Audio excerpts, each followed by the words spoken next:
up new diesels. Yeah, landed in living. Yeah, we been forgiving. Hey, what's poppin' YouTube? It's your boy KiteZz here with my lovely wife. It's just Alex. What's up, peoples? Hey, today we have an episode of Life Lessons and Blessings. It's the podcast that is created by me and my collective of people. We call ourselves 2G1A. 2G1A standing for God, Gaming, and Anime. And this collective, we formed Life Lessons and Blessings as more of like a podcast for us to really talk our talk. As I started growing our YouTube page, the KiteZz channel, Life Lessons Blessings is going to be more centered around me and Alex, and then the Christian side of things. And my homie Westside, aka my right hand man, he is going to be taking over our newer podcast called Low Decibels Only. So he'll be handling that, and that will be the opportunity for, you know, you guys to meet the rest of the crew. We'll have guests on here, but it'll be mainly me and Alex on this podcast. Also, we dropped the suck up video today. So it came out before this. So go like, comment, subscribe, that gaming content if you guys like it, right? But today, it's all about question and answers. That's the key. That's the focus today. You guys have questions. We hopefully got some answers. Hopefully. It's our chance for us to get to know you guys. You guys to get to know us. So we're going to answer whatever you guys ask us to the best of our ability.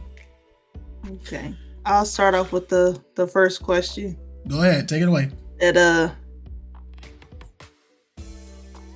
Okay, I don't know how to say this person's name.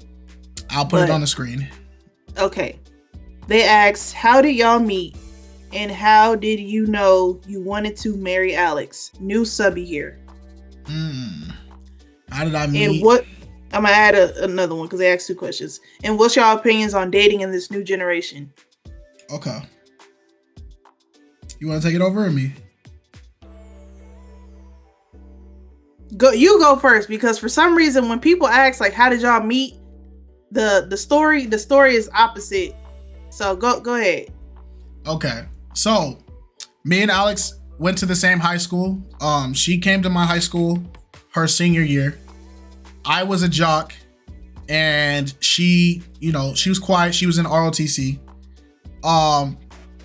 We actually met the first time was in a library. I was a teacher's assistant and for the librarian leader, whatever lady you want to say.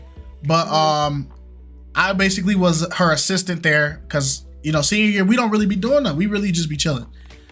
So while I was in there chilling, because I used to eat my lunch in there because California is hot, boy. It's too hot. I was in there, and Alex actually was in there when I walked in with my lunch, and she was sitting there. They were doing like this little college they had a guy come down from, I think, Lincoln. It was a guy from Lincoln. Yeah. It was a guy from Lincoln. Go ahead. Yeah. Oh, I was just gonna say that's the college that I got accepted to. Yeah. There was a guy in there. He was from Lincoln, and he was giving people like the people who were like accepted or like had already sent their applications, he was giving them like a little seminar. And so I sat behind Alex and I was just eating my food. And after the guy left, Alex was doing her homework, and then we just said like, oh, hi, simple stuff. But that's where we first met technically. Yeah. Now, our first like genuine interaction was grad night. So I'm an athlete. I've been an athlete my whole entire high school. So I got to eat. You feel me? I was a football player. I was a track star. So I had to eat. So my mom gave me like my grad night. She gave me like $40 to eat because you got to have money. But then she also took me to Jack in the Box right before I got to the bus because she knew like he gonna eat through that $40. Like I want to get some souvenirs. I buy my signature food. I used to get the 2 tacos, a Gatorade, and it was an item on the menu called the Big Cheeseburger. The Big Cheeseburger was $1, bruh. So I get on the bus. My intended bus was full. So they were like, hey, Justice, like you go to a different bus, get on one of the bus behind, because we have too many people on this bus. So I'm like, oh, shoot. Like me and like 4 other people volunteered. We went, and I ended up sitting in a spot and that was next to her designated seat. So when she came, she sat next to me. Now, if you want to tell from your side what happened after that, go ahead. Go ahead. Okay, so everything that he said is correct up to that point. The reason why it's interesting on how we met and I didn't like have any intentions on like speaking to anybody was because I was actually dating somebody at that time. And I didn't really think nothing of it, but I'm like, oh, okay, I gotta sit next to him. It's cool, it's whatever. And the bus driver, they had a movie playing or whatever. But I wasn't really into the movie because I don't like scary movies. So I was just like into my phone, and then I heard like a rustling noise. I heard, and I looked, and he had a burger, and I said, "Oh." He's like, "Oh, you hungry? I got enough. Like, you want to share?" And so he broke it in half, and I was like, "Bro, I ain't never had somebody share their food with me." I'm breaking bread, baby. Break bread, you get a wife, man. I said, "Oh, that was so sweet of him." I said, oh, "Okay, I like this, cool." And then we just started talking on the bus or whatever. And I was talking about how like I just can't wait to get grad night over and done with because I already kind of didn't want to go because of the person that I was dating at the time. He came and I didn't want to go with him because he was annoying. So yeah, that was the first half of going to grad night. Yup. So we was on the bus, eating my food. We was chilling. We was talking. As the movie came on, it was like a little scary movie. It was like a horror movie. I forgot what it was. It was like some people in the woods trying to record like witches or something like that. Still something. Yeah. And so as we're watching the movie, you know, she getting scared, we huddling and all that. We don't even know each other, keep in mind. But she gripping on my arm. We watching the movie like a first time date, but we don't know each other at all. And then after the grad night, I had a blast, right? I had a great time. We got back on the bus. And she was just pissed. Like she was not happy. Miserable. She was not happy. Because the dude I was dating, he knows him, but I ain't gonna name drop. The dude I was dating was known to be like the school clown. Like everybody laughed at him, everybody made fun of him, this, that, and the third. And he was somebody that you couldn't take serious. And mind you, grad night, it's like us and like 16, 20 other schools, like LA County, Orange County, Anaheim, like all of Inland Empire, like all in one amusement park. We went to Six Flags. And the person that I went with, he was so rude and obnoxious. He had us cutting through the lines. I said, I'm not cutting through no lines with you. That is Dominguez High School right there. You're not gonna get me jumped. And so he would like cut through the lines and like he was just creating like a big old scene, main character syndrome. So by the time I went back and it was time to go home, I was like, bro, this was like the worst experience of my life. Like I did not enjoy grad night at all. He didn't want to get on any of the rides, nothing. Just a big, tall, dude, just didn't want to do nothing. So I got on the bus and I was relieved because I'm like, oh, thank God I get to go home. And coincidentally, we ended up sitting next to each other again. And I was so tired and burnt out. I think I only spoke to him for like a couple minutes. And next thing you know, I was out like a light. Like I was knocked out on his shoulder, sleep. Yep. He didn't move me or nothing. Nope. She hit my shoulder. I looked down. I said, oh, I guess this. I've always been a big dude. I've always been like a 6 foot, like wide dude. My family, if you see my dad's side of the family, I'm a runt compared to them. But so like I'm used to that. Whenever I have bus rides with my female homies, they all did the same thing. They all fell asleep on my shoulder. And you know, once somebody hits your shoulder, you got to just sit there like, and you don't move because you don't want to wake them up. So you feel me? So, but that's not where we started dating either. So graduation hit, we didn't see each other. We didn't exchange numbers, nothing like that. After that little bus thing, that was it. That was the end of that little high school arc. I didn't talk to her no more, whatever. We went to college and I went to a local college because I had a whole bunch of scholarships, but unfortunately my family didn't have enough to cover like my living expenses at the colleges I got accepted into. Cause I got accepted. Yeah, I got accepted into Grambling, Lincoln, Grand Canyon, and then I had a full ride scholarship to North Dakota to play football there. But my mom wasn't gonna let me go to North Dakota. So I went to the local college so I could do sports and stuff at least out here. And so we have an engineering class. I have already been at this college. It's graphic design. Yeah, graphics design. My fault. I have already been at this college a full year, plus transferred. All of my family already goes to this college. So I have reputation at this college already because my sister's an alumni. Both sisters are alumni. My mom is the school singer, and so I have reputation at this college. And plus we locals. I walked to my engineering, my graphics design course, and I've already know everybody in the course. It's been a year, I know everybody. So, you know, I do me, you feel me? I walk up, hey, what's up? Hey, what's up? See a girl over there, hey, how you doing? How you doing? Oh, you look so good today, blah, blah, blah. Hey, what's up? Hey, what's up? I'm doing my thing. I go through about 25 people, right? I see Alex standing by the door. I remember her, but I don't remember her name, right? And so 4 letters. I don't remember her name at all. So I look at her and I don't want to be rude because I just dapped up everybody in this room. So you know what I do? I'm wearing a cap. I was wearing a baseball hat. So I just did the nod, like, all right, gang. And I walked away, put my headphones in, sat down, and I was waiting for class, just jamming the music. And as I'm sitting there jamming the music, I feel like a burning sensation in the side of my head, like somebody shooting lasers through my head. And so I'm sitting there listening. I look over, she just glaring at me, bro, mad dogging me. And I look at her and I go, nod again, like, bro. What's up, gang? And so I'm sitting there and she does that for like the whole 5 minutes we're there, right? So then I'm like, I don't know what I did to this shorty, but I gotta at least get to know her name or something so I can joke my way into stopping her from mad dogging me because I don't know her. I don't want to get jumped. I don't know her, right? So when the teacher opens the door, I'm like, oh, I'll hold the door. I got you.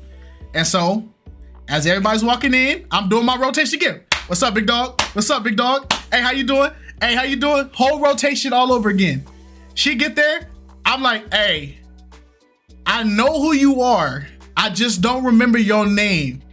Can you please let me know what your name is? And she looks at me and she goes, but I know who you are, Justice. And she walks in and everybody in the class like, ooh. And so now I'm embarrassed. I'm like, dang, all right. I done got hold at the start of the year, bro. The biggest offense to me is when somebody does not remember my name, because I take the time to remember. I know a lot of people's names, even if I spoke to you once. And that was my first interaction with him on the bus. And I remembered his name a whole year after graduating. Because after I graduated, I left, moved, and then came back and transferred to the college that he was at. So it was just like, yeah, I took offense to it. I'm like, bro, my name is 4 letters. Really? Really? Yeah, I was salty. Yeah, but I ended up, I recovered that day because I did what every dude that is I already knew I'm not Chris Brown, so it's I'm not gonna go up to no girl and just be like, hey, can I get your number? And then it's gonna work. I already know my limitations. The way I got people's numbers, I was that, oh, how you doing today? Oh, what happened? Oh, word. Man, I'm sorry that happened, man. Hey, I'm sorry, bro. Hey, if you need somebody to talk to, gang, and it works every time, right? So I go to her. No, don't. And she sits in my seat that I like to take. She plops in it. And I'm like, dang. Where was your seat? In the back. I had the back. It was the back row and there was a chair. There was a chair in the back. And it was one of those cushion extendo chairs. And she plopped right over there. It had the good PC and everything. Plopped in there and then took her bag and threw it in the other good chair right next to it, right? And so I'm like, dang, that's crazy. That was my seat. And she looks at me and then looks back at the screen. I'm like, oh, okay. Like, all right. I guess I'm not I getting looked at him. I said, "This your seat?" He's like, "Yeah, that's my seat." I said, "We in college. There ain't no assigned seats. You sit wherever's available." What are you talking about? This your seat. It's mine today. Oh God. And so my teacher's sitting there, like nobody, it's college, so nobody give a crap what's going on. And we're not talking loud enough for everybody to be like looking around. So I just, I take this little busted up stool seat right next to her. And I'm just like, I'm sitting there, she on my good computer in a good chair, taking up both good chairs. And then she just on her phone, just texting, not paying attention to nothing, right?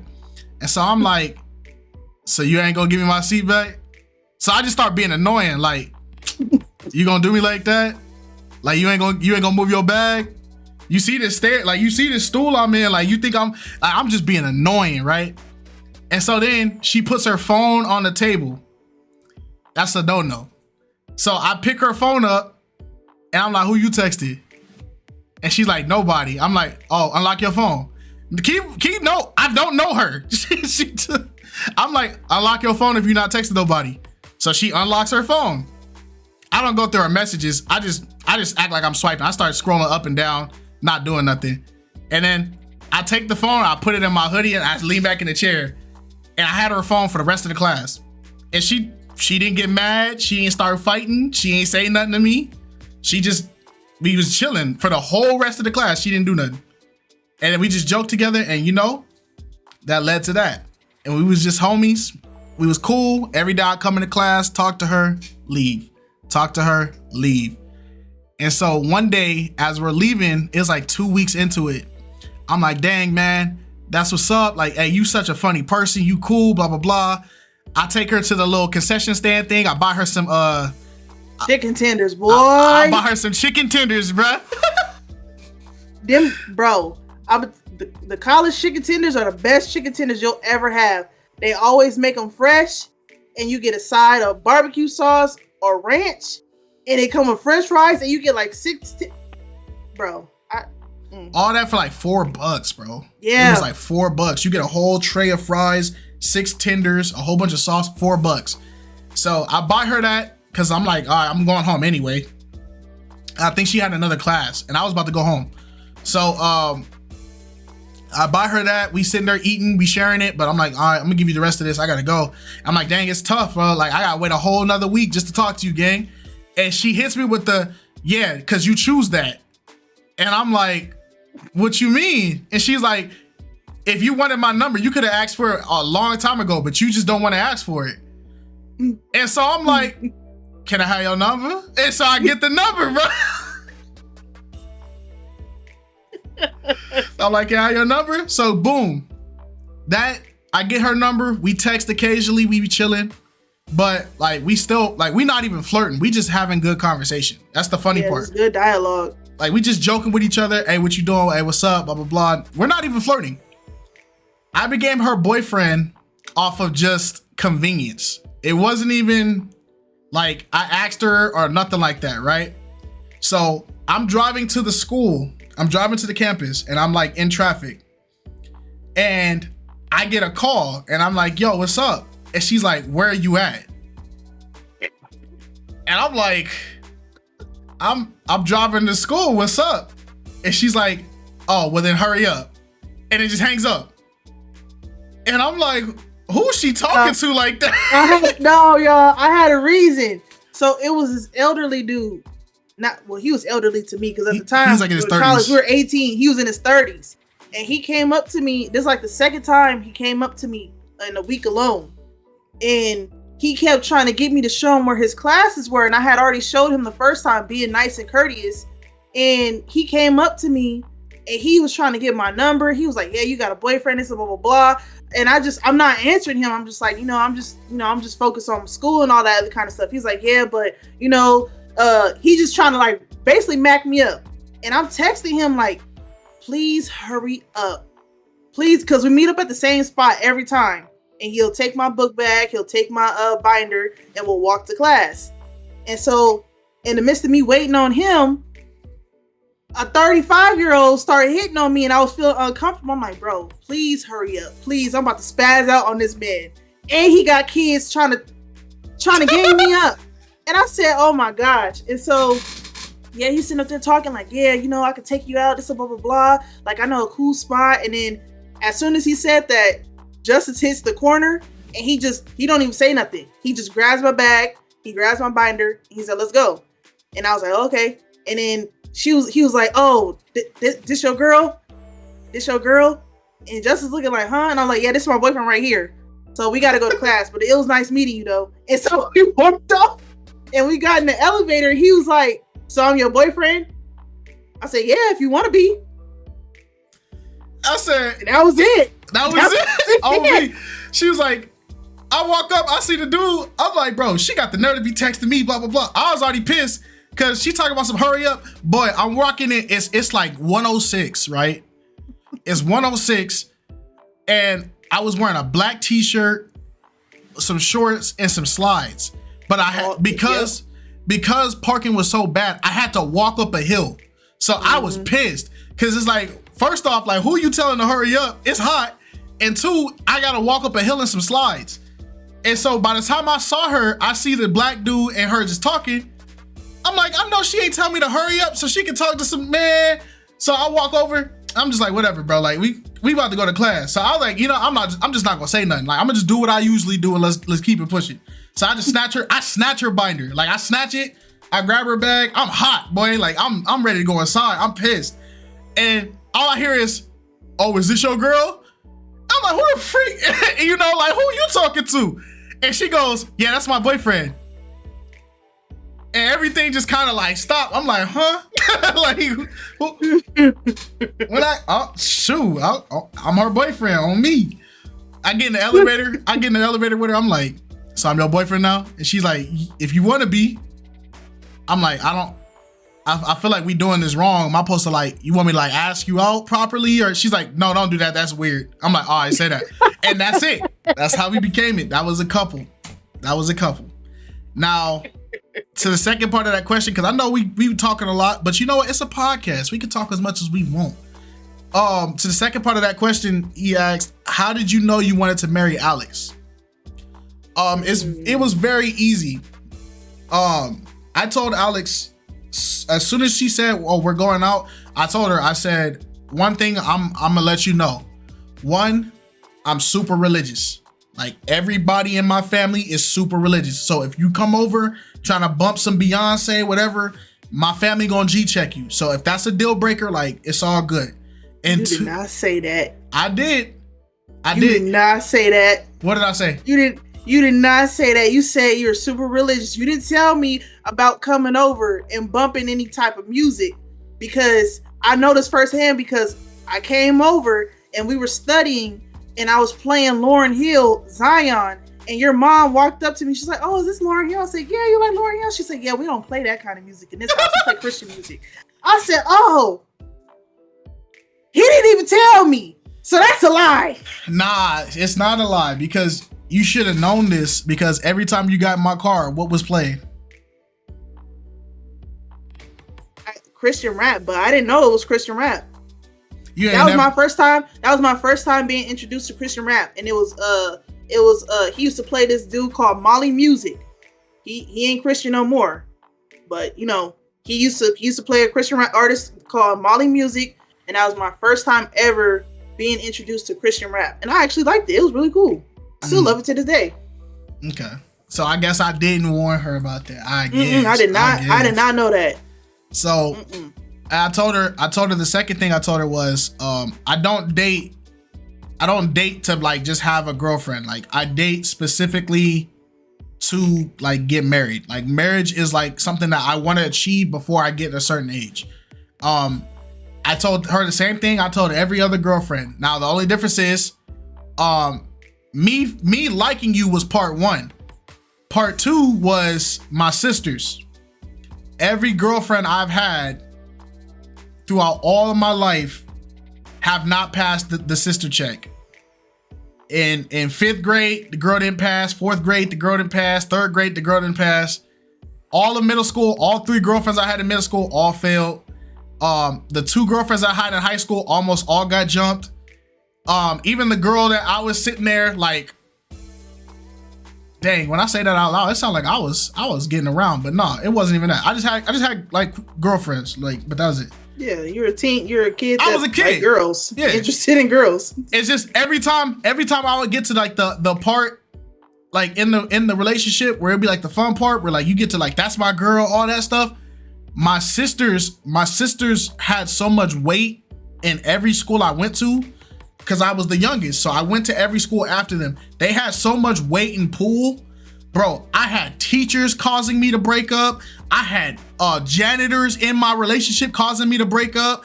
I had girls I never met going, is that your girlfriend? And I'm like, yeah. I'm telling your sister. And I'm like, who the freak are you? Right? That happened my entire life. All of it. So when it got to Alex, and I told my mom, I'm like, yo, ma, I got a girlfriend. My mom like, all right, cool. Like, what's up? Like, what she look like? Blah, blah, blah, blah, blah. And like, I'm like, oh, it's like this. My mom only cared that it's a black girl. So she's like, is it a black girl? Yeah. What she look like? Okay, she cute. Blah, blah, blah. Didn't care. He didn't describe me well enough because his mom thought I was an old lady from one of his classes. I told her it's a black girl. She got an Afro puff. Now, there was only 2 people in the school that rocked Afro puffs. It was Alex, and then there was this other older lady, and she rocked the Afro puff.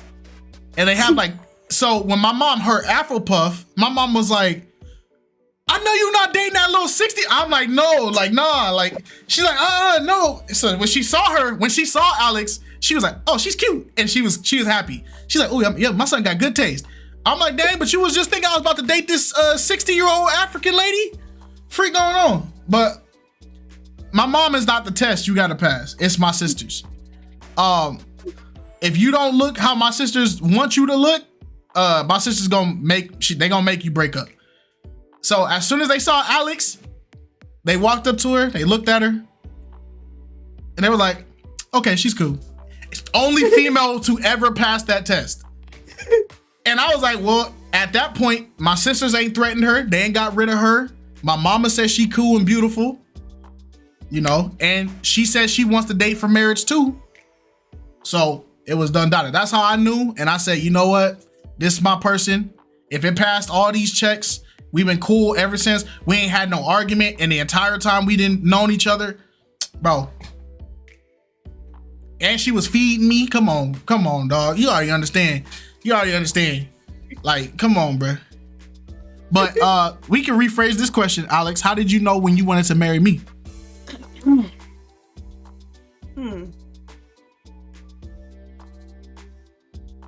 It's a good question. No, it's a good question. It's how I want to word it. Okay. I knew I wanted to marry you when you introduced me to God. Like, there's one thing when you're interested in somebody and they have their passions and all that other kind of stuff, but sometimes passions fizzle out. Sometimes people's desires for certain things fizzle out. And I feel like your passion and your desire to like have a like strong relationship with God was something that I appreciated it. And it's hard to explain it, but that was really the reason why. Because typically, like, I was always used to the same like stuff, like people just being trashy or in the world, or just like, you know, just trying to date just to date, and like say you got a girlfriend just to have a girlfriend and stuff like that. But it's one thing when a lot of women don't understand why it's important to submit and be a submissive woman. And a lot of men don't understand why women don't want to be submissive and don't submit. It's because if you are a man and you don't have anything for that woman to submit to, you're not going to get a submissive woman. And seeing your relationship like with God and your religion and your faith and how you like operate on your day to day, how you operate with family, how you operate with like friends and stuff like that. And just you and your faith in general is what made me want to marry you. Because I'm like somebody that is willing to die for their faith, because this is like what they truly believe in, and these are the fruits of their labor and their loyalty and their dedication to their faith. I don't have nothing but respect for that. Okay, that's what's up. That's shout out to God. Yeah, so it's just that was my reasoning or why I knew, because it was like it's a different kind of love when you learn God, and when you're walking on the side with God, or when you develop a relationship with God. And that was a relationship, and that was a type of love that I had never ever experienced. It's like it's unwavering. It's the type of love that like it's unbreakable no matter what. Like, and a lot of people are kind of weary of dating somebody that's like religious, but you don't understand it until you're in it. You don't get it until you like learn it for yourself. So it can be intimidating to some people, because it was intimidating for me at first, because it made me feel like, okay, well, I need to be like this, and this. Because when I met Justice, I wasn't that, straight to a T, like polished, type of girl. Like I did things that most people in the world do. I smoked, I drank, I cussed, I did all those types of things. And when I got with Justice, like I did a whole like 180. Like I was a completely different person in like such a short amount of time. And it wasn't because I changed just so I could be with him. I changed because the way that he carries himself proves to me like God is worth truly like being a part of in your life. So that's what it was for me, really. Okay, we're gonna get to the second part of that. The third part of that question that they asked was, what's y'all opinion on dating in this new generation? Oh Lord.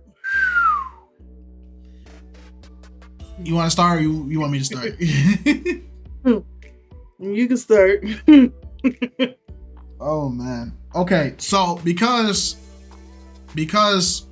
we got out of the dating market, we started dating when I was 18. A lot of people, like a lot of my homies and my friends say this to me is because, oh, you got out of the dating game, or you got out of the dating environment at the right time. And so if I would have stayed in it 2-3 more years, the same way they look at dating, I would have looked at dating. And so, the way I feel about it is just based off of what I see, right? So when we watch the Pop the Balloons, we watch the UDYs, we watch all that stuff, and we listen to our homies talk about their experiences, because we have a lot of friends that are all in the dating game still, and they all have their own problems, and no two people's problems are the same, right? I'd say for this generation,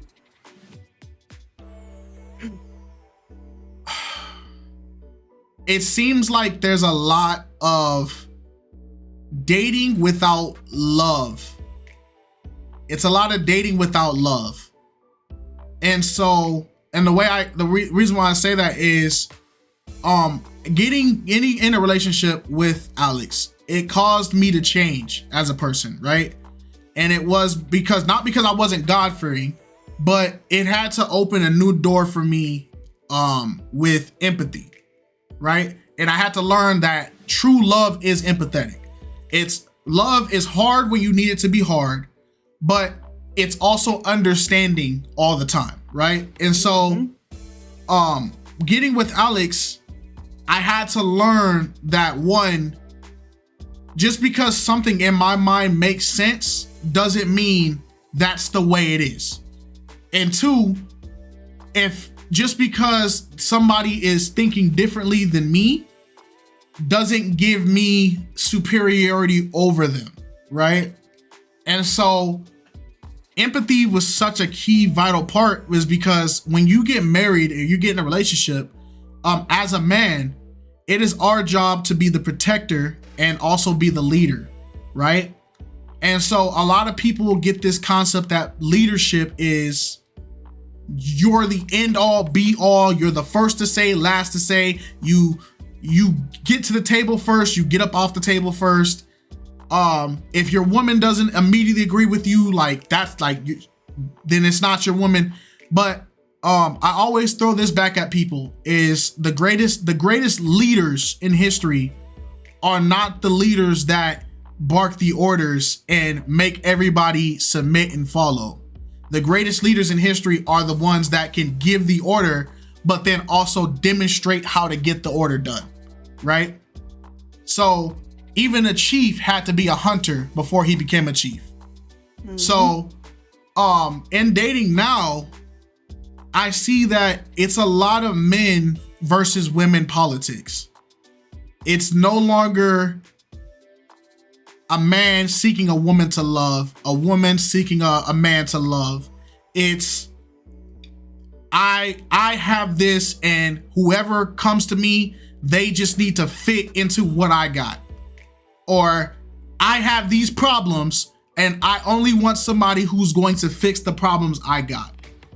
Mm-hmm. It's not, you don't see anybody going into relationships anymore in this day and age with the whole thing of, I want to get to this destination, but I also notice my partner wants to get to this same destination. So what can I give my partner to help them, and what can they give me back? It's always just me. My partner got to cook for me. My partner got to do this for me. My partner got to understand me. I don't want my partner to talk back. I don't want this. If she don't do this, it's this. If he don't do this, it's this. So when you start listening to that, all the me's, I's, they do this, these women do this, these women do this, these men do this, these men do this, you start realizing that there's no empathy in there.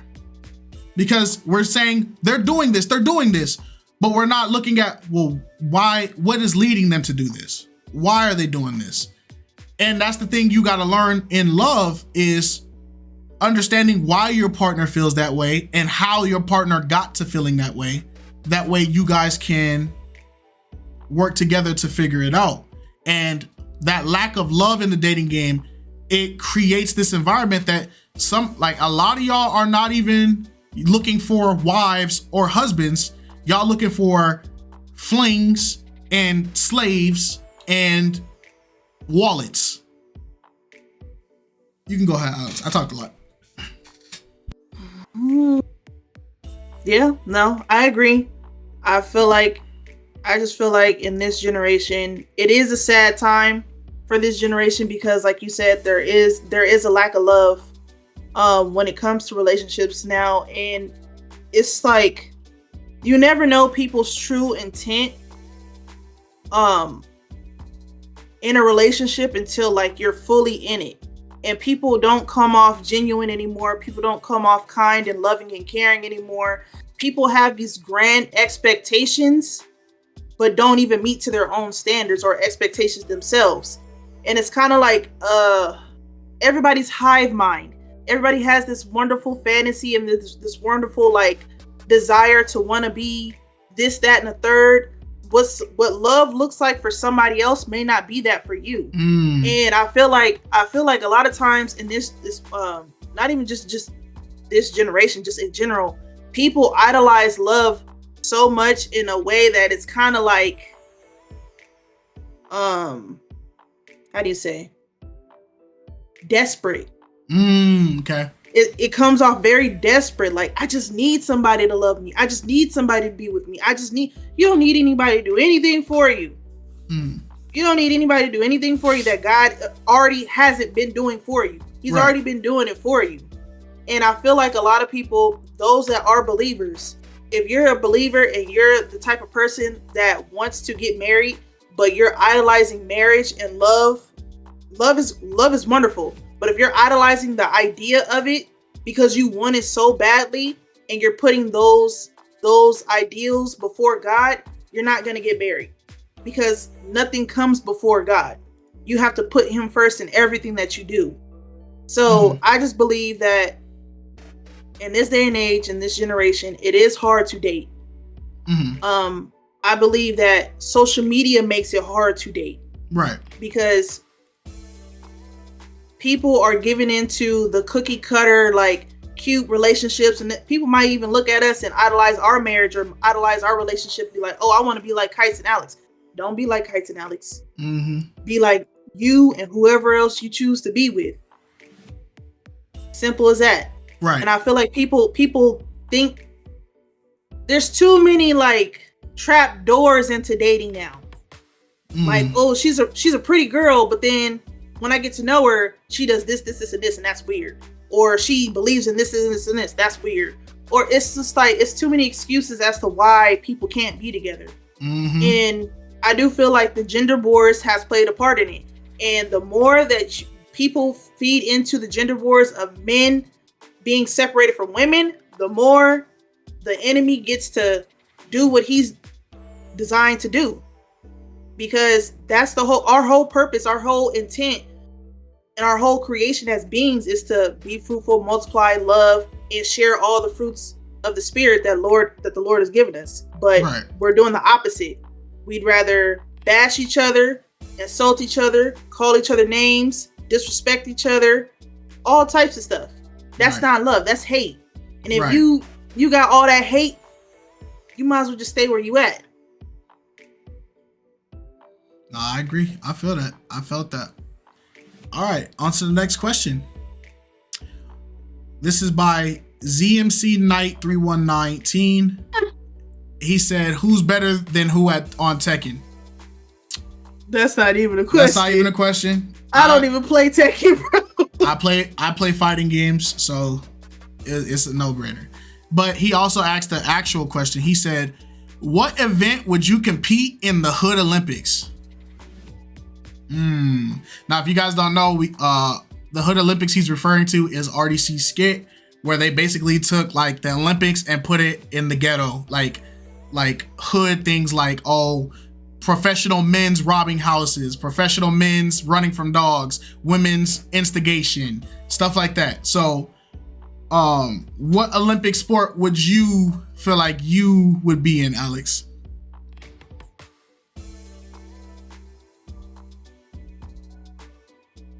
What was the last Hood Olympics event?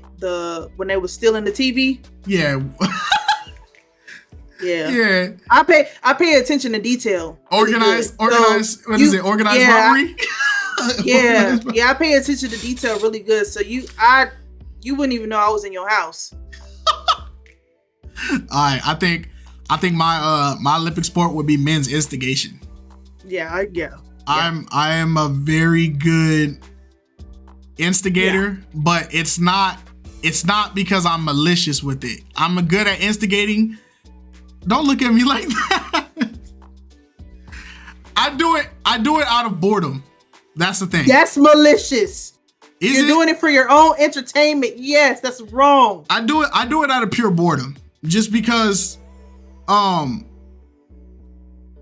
want to see, I'm curious to see like what the interaction would be. So that's why I do it. Because you ever see a guy that you like, that's little Ray Ray over there. Like, I've never seen him fight, but I know he got hands, right? And then you got like, that's little John over there. Little John's soft, bro. He's soft as like whatever. Like, he wouldn't do nothing. He wouldn't hurt a fly, right? So that's what people would stop. But in my mind, I'm like, is Lil John really soft?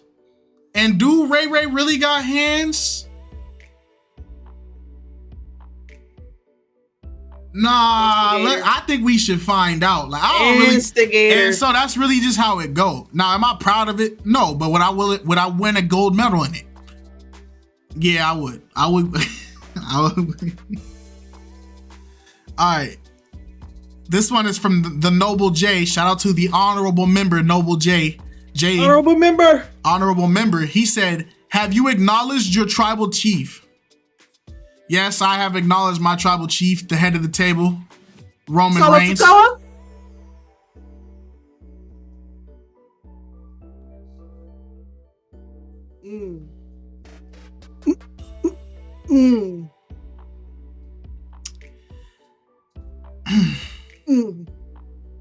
I've acknowledged my tribal chief, Roman Reigns. I've acknowledged my tribal chief, Tolo Sokoa. Actually, I love both of them. Yeah, I do too.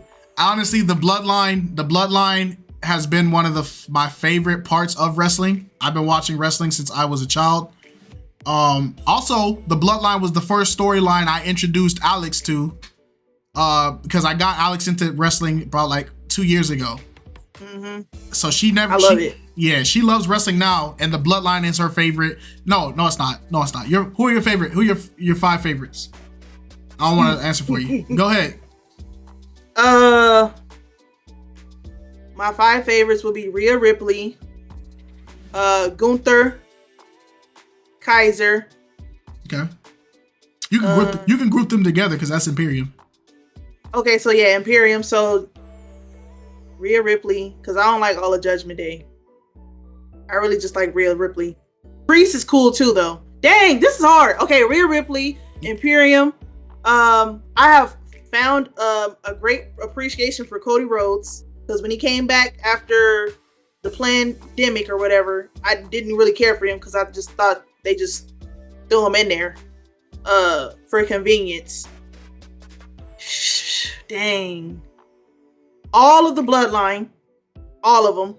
The new ones too, or just the old ones? OG Bloodline, even Bloodline. with including Sami Zayn. Okay.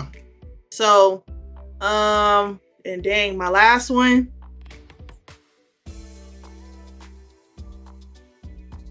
Dang. What's my last one, bro?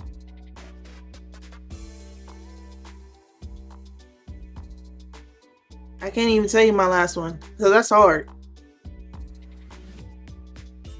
Is it another female? Is it another male? You want me to name off some names for you? Nah, it's Alpha Academy. Nah, okay. She's talking about the OG Alpha Academy, not the new, not the American, Not the new, American no, made, not the new one. not American made. She talking about the old one with Otis, Chad Gable and Otis. That's it. Chad Gable, Otis. All right. So me, at the top, I got the Bloodline, OG Bloodline. I have Rey Mysterio as a second because Rey Mysterio was my childhood hero. I always wanted to be like Rey Mysterio, even though I could never be Rey Mysterio. I don't like how what he's doing now, but I have to understand he is getting old. That's fair. I gotta put.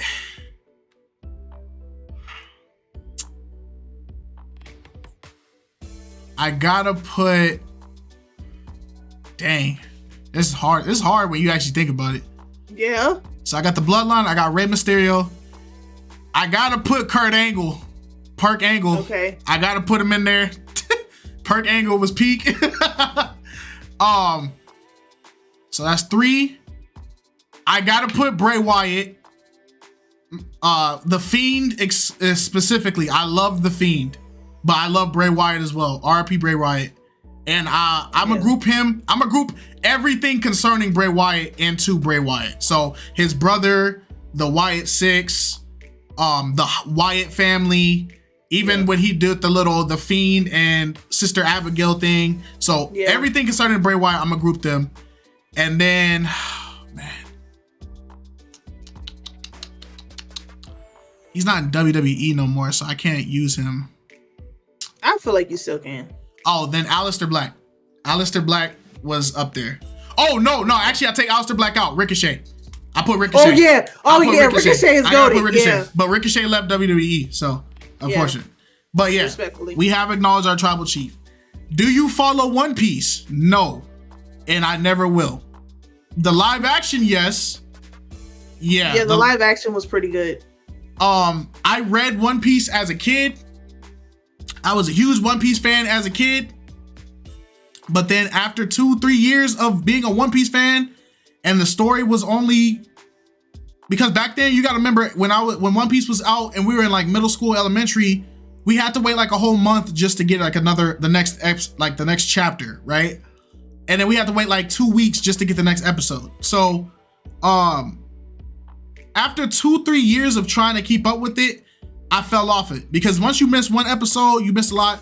And One Piece has too many episodes to keep up with. And I'm not the type of person, I can't binge watch an anime for 12 hours. I burn out very fast. I get tired. Alex as my witness, I can't even do the same task for longer than 2 hours. I'll get up and go do something else. And yeah, so One Piece is a no for me. Alex can speak for herself. I'm not going to speak for her.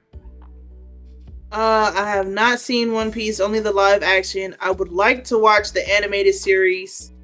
But it looks like I'll probably be watching that by myself. But you know what? I am gonna download it, or I'm gonna buy it just in case, Wi-Fi gets cut off. I got something to watch for 6 years.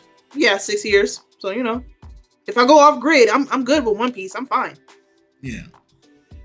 What is one opinion that you have that you will defend to the very end, that Jesus Christ is Lord? Yep.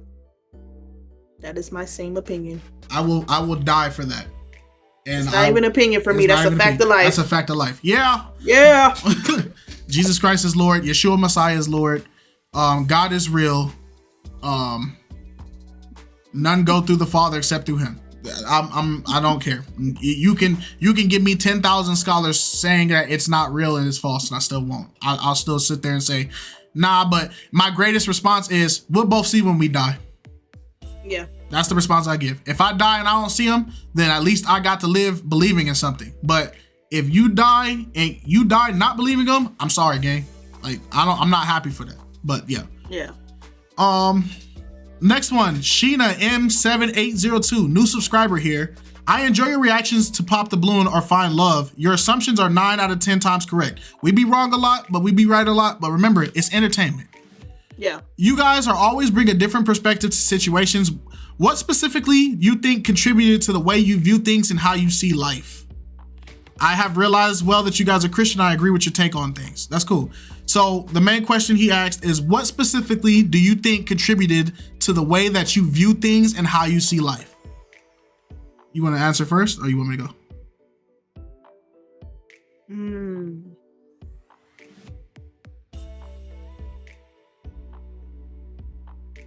What specifically you think contributed to the way you view things and how you see life? Good question. I think a lot of things contributed to the way, like, how I view things. Like, mostly my childhood.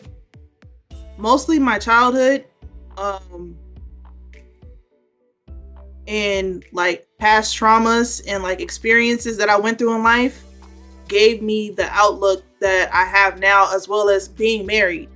Because you never, like, you think you know it all until you talk to somebody that gives you a different perspective and a different way to look at things in life. Because I was so like narrow-minded, like I always thought that my opinion mattered more than someone else's.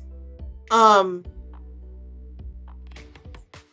it came to reality, it doesn't. Like, your opinion matters to you, but yeah, that's just you. You're just one person. Right. You still got to tend to the millions and billions of people that are on this earth. But I would say, yeah, like my childhood, and definitely being married, because Justice is a very like optimistic and like detailed person, and I'm the type of person that's kind of like, I dwell on things a lot, so it's hard to see it from different angles, and but it's just a balance. It's give or take. Okay. For me, I think growing up heavily church, like, I grew up in an extremely God-fearing environment, and I think that affected me the most. I had, in every aspect, all my male influences have all been heavily God-fearing people, and they also were my father figures in how I view life. Throughout my whole life, there has been major experiences where God took over certain things, and it was so evident when he did it that for me to sit there and say I don't believe in God would be like me lying to myself because of the things I've witnessed, right? And so when you look at life and you listen to somebody say like, oh,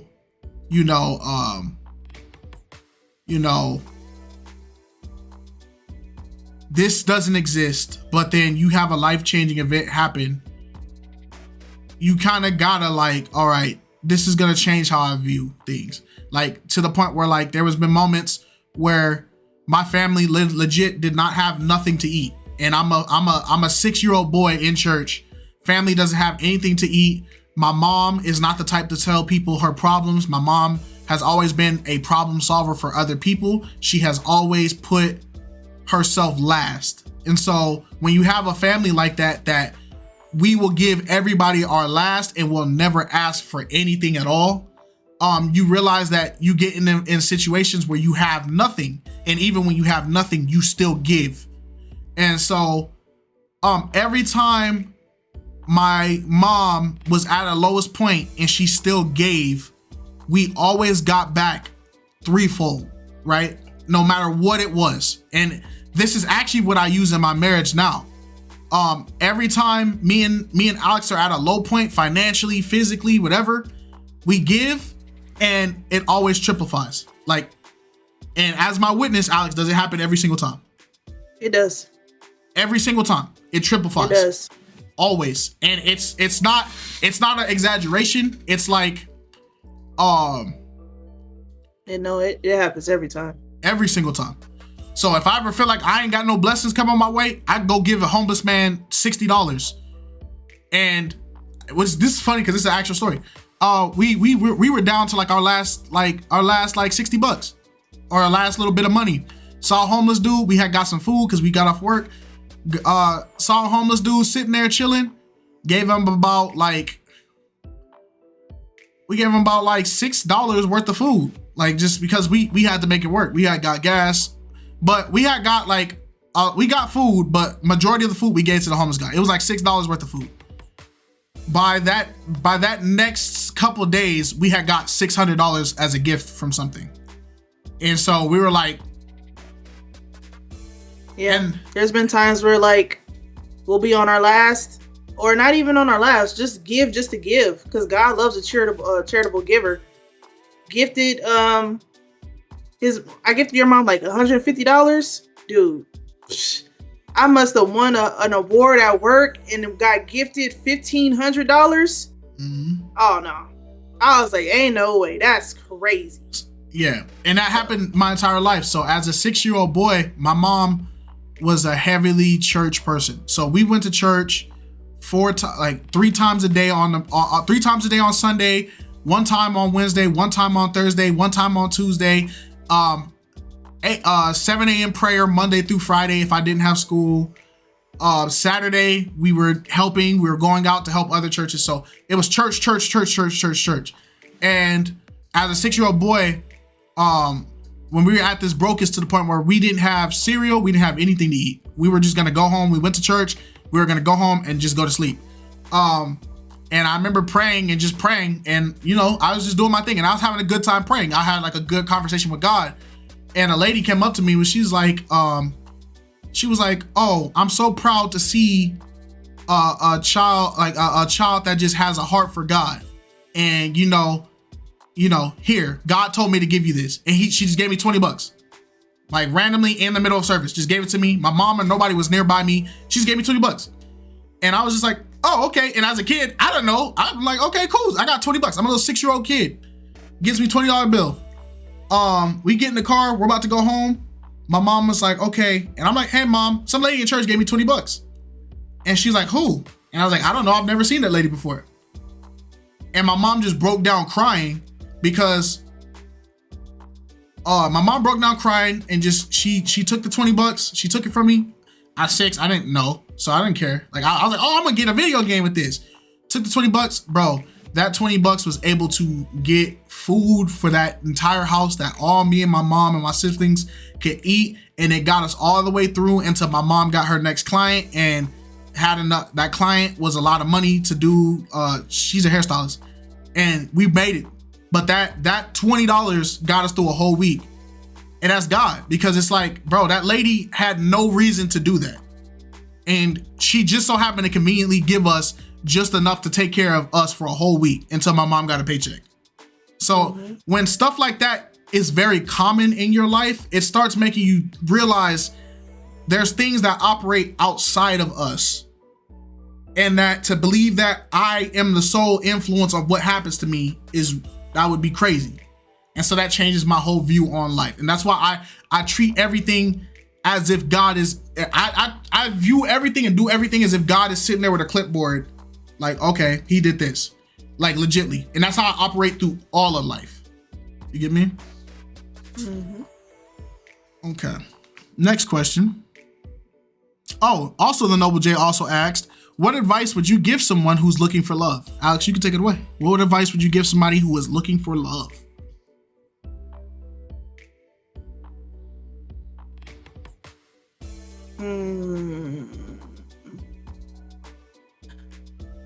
Really understand what you're looking for. Really understand what you want in life, but also give yourself enough grace and understand that sometimes you may not always get what you want the exact way that you want it or you want it to look like. So if you're looking for love, I say do the work in you first, because it's a lot to take another person on, especially when you're not fully like mentally or spiritually or physically ready to take on another person. Because when you get in a relationship, you can't just consider your own feelings anymore. You have another person to be worried about, be concerned about, and how they may feel, and X, Y, and Z.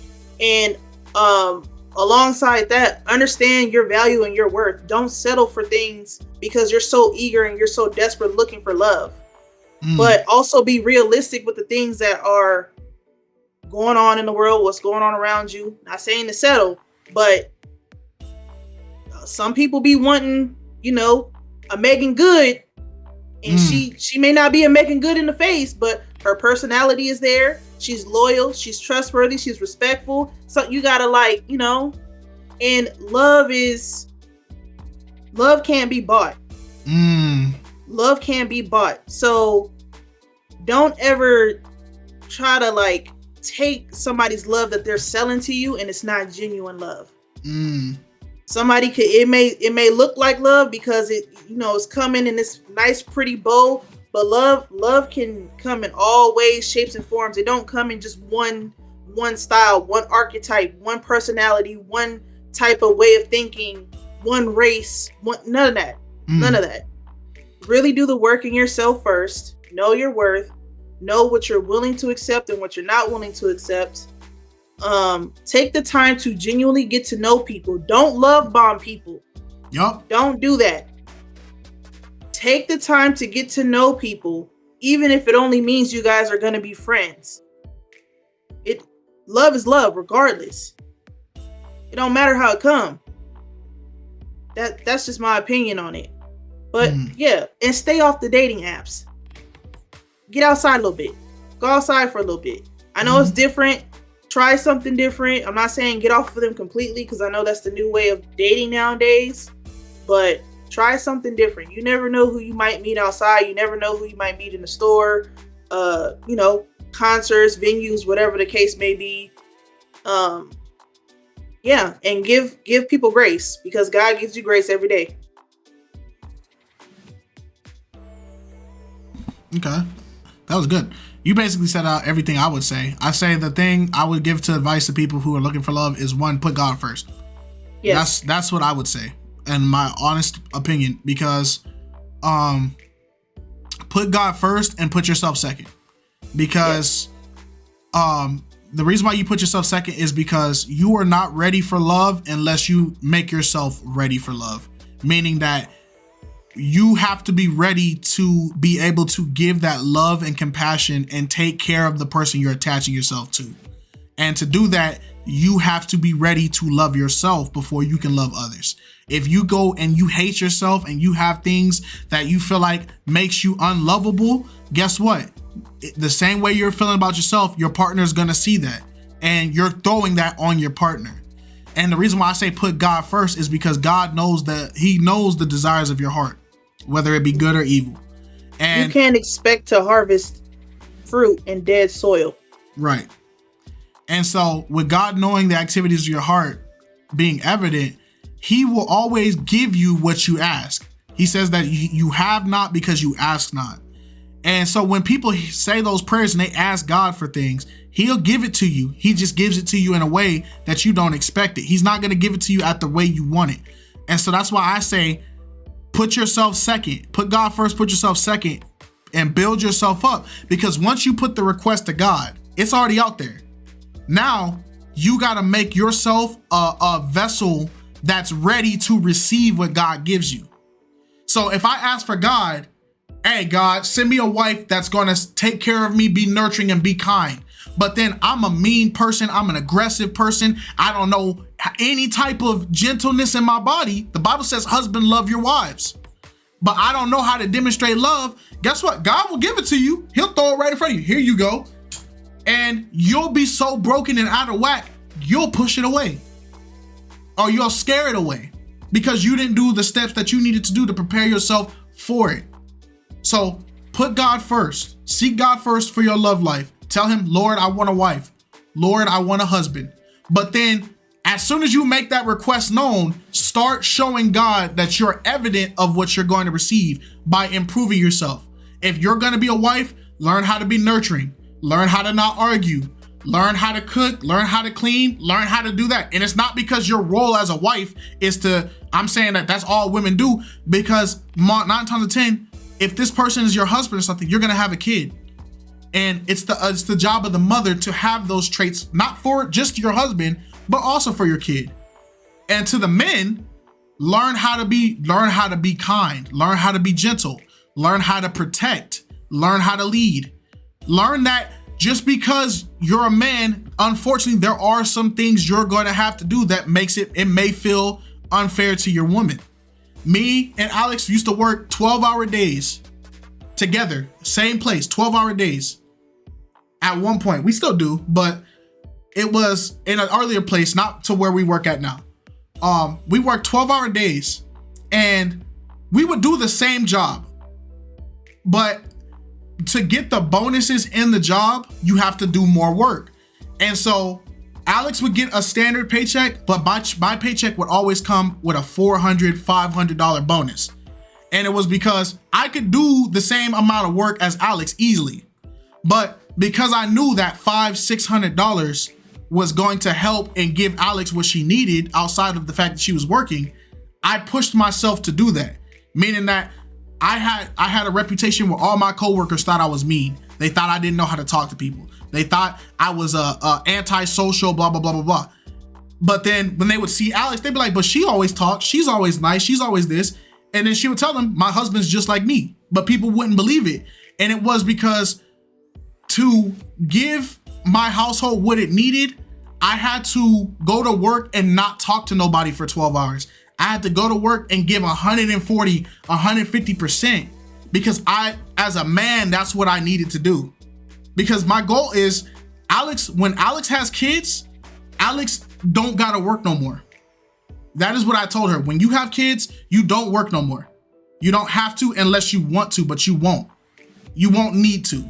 If you want to work to have extra money, do it. But it will never be me and Alex got to go to work, go drop my kid off somewhere because I got to go to work, she got to go to work, and we got to survive. It will always be if you want to work, go ahead and work, but you don't need to. Because as a man, that's what my job is to be. And people take my words are what's true for me. I'm not saying it has to be true for you. And that's the thing about the internet. If I say that, there's always gonna be somebody who says, this brother always blah, blah, blah. He don't know how to blah, blah, blah. How dare he? Look, I'm speaking my truth for me, okay? But that's my advice. Take it with a grain of salt towards finding love, okay? Mm-hmm. All right, next question. This is from Mao of Deuce One. She said, first, let me say, I love watching you and Alex react. Not too many people could get me to watch a 2-hour reaction. Hey, man. You can't even get us to watch a 2-hour reaction. So we understand. We be trying to keep our videos short, but sometimes it's just, I'm a talkative person. It's not Alex's fault. I talk a lot. I did want to ask, why do you let it irritate you so much when people mention zodiac signs? I understand that you're Christian and you don't believe in that, and that you may also consider it trivial, but do you really have that much disdain for the zodiacers? Okay. So I guess this is the perfect time to clear this up, right?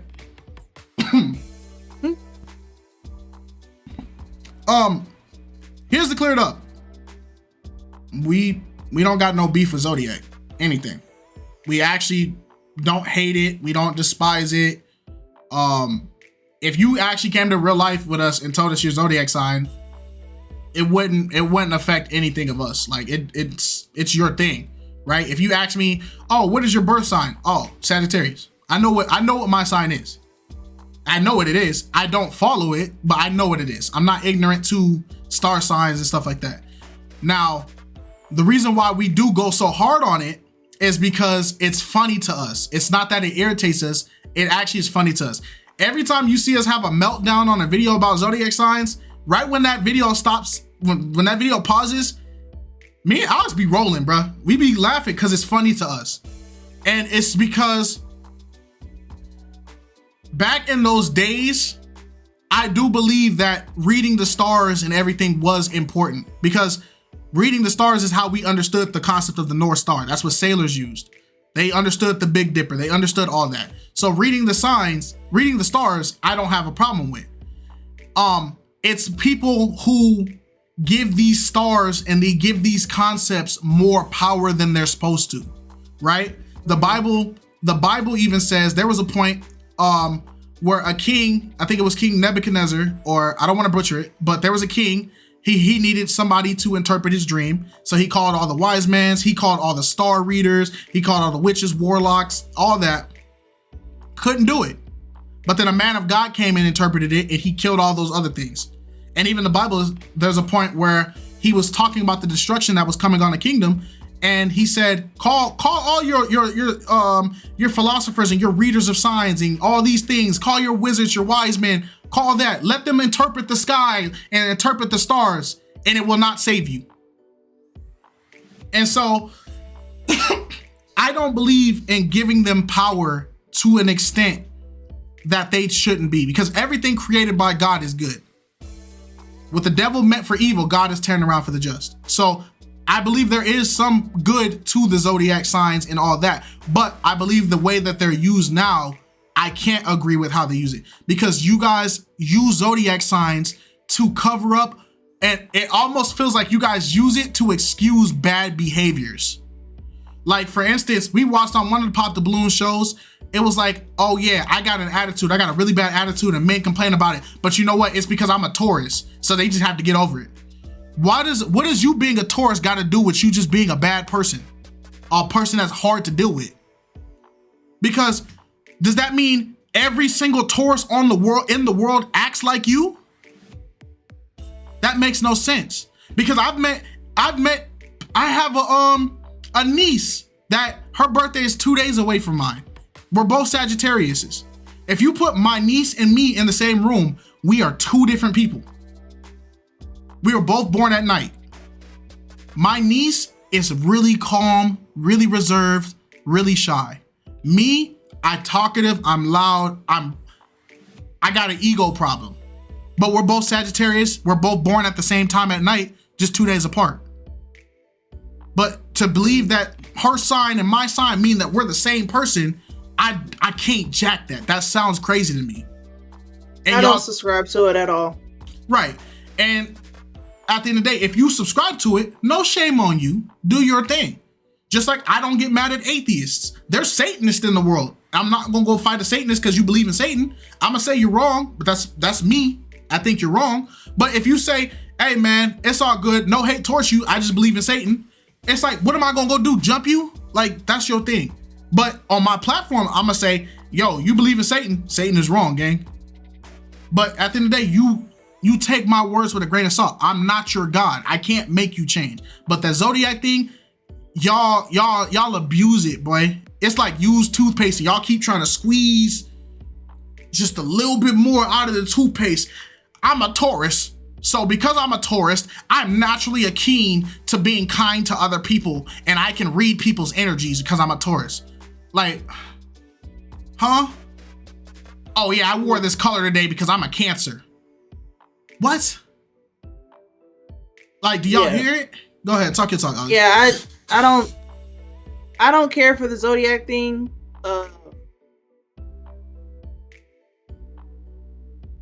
Cause it comes off like discriminatory. Like it comes off like very judgmental. Like if I were to introduce myself and I say, hey, my name is so-and-so, and they're like, oh, well, when's your birthday? I say July 9th. Oh, I'm not gonna like her. She's a Cancer. Bro, what?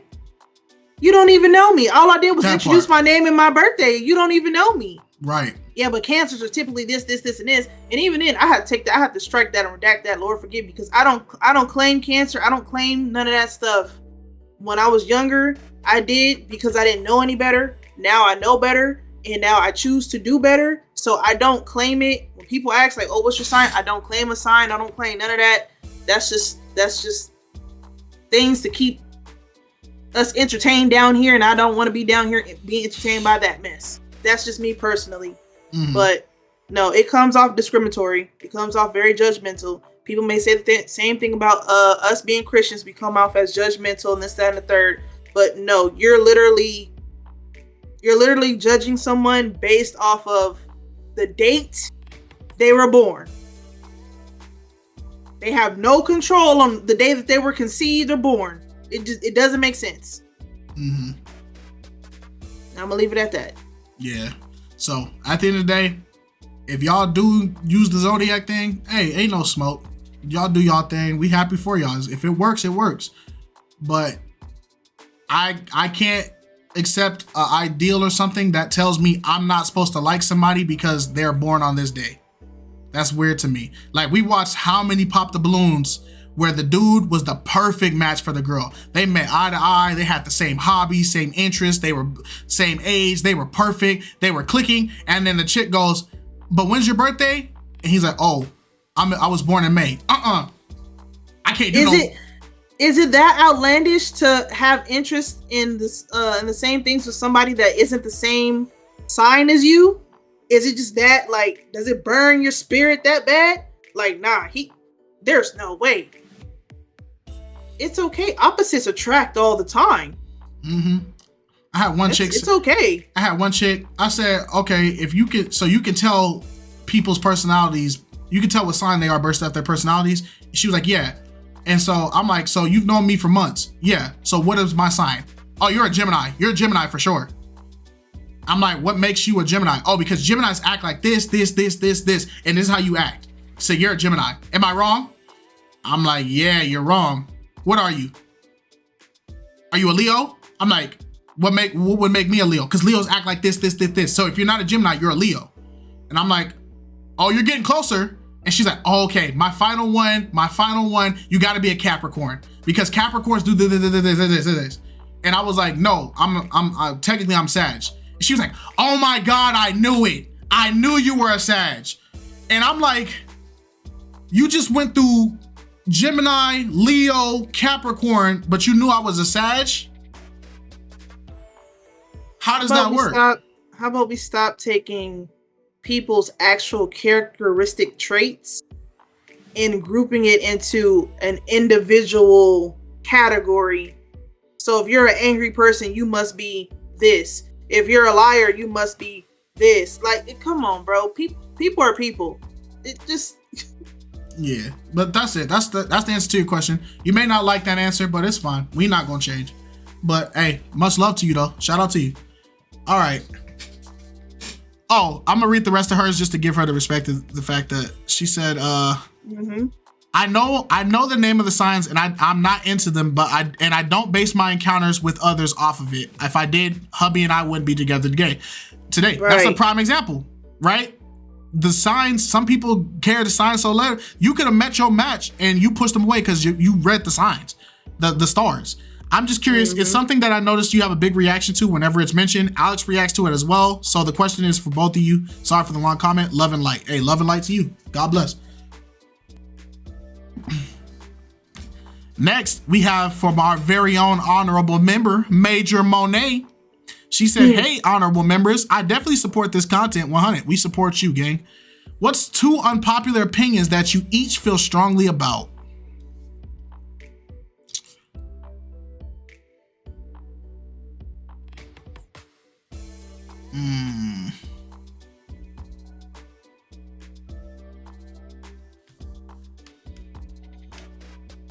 Dang.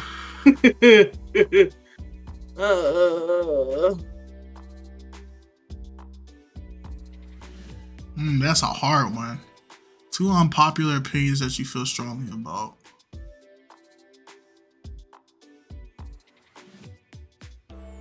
Okay. 1, anime was better. Okay. 1 unpopular opinion is Attack on Titan killed anime. And here's why I'm saying that. Attack on Titan killed anime because it was a masterpiece. Attack on Titan is my favorite show. So it's the number 1. But I will say Attack on Titan killed anime because it opened the door for a lot of people who had never ever watched anime. But when that first episode blew up on Netflix when it came out, or I forgot what station it came out, and it put it mainstream, it opened the door for people who, one, never liked anime, and the same people who were constantly making fun of anime to step into the sphere and make it super popular. And now that it's super popular, anime has become so oversaturated that there's so many new animes popping up every second. It's making me hate anime because now anime has become a common cartoon instead of something that we as Americans were watching that happened in Japan.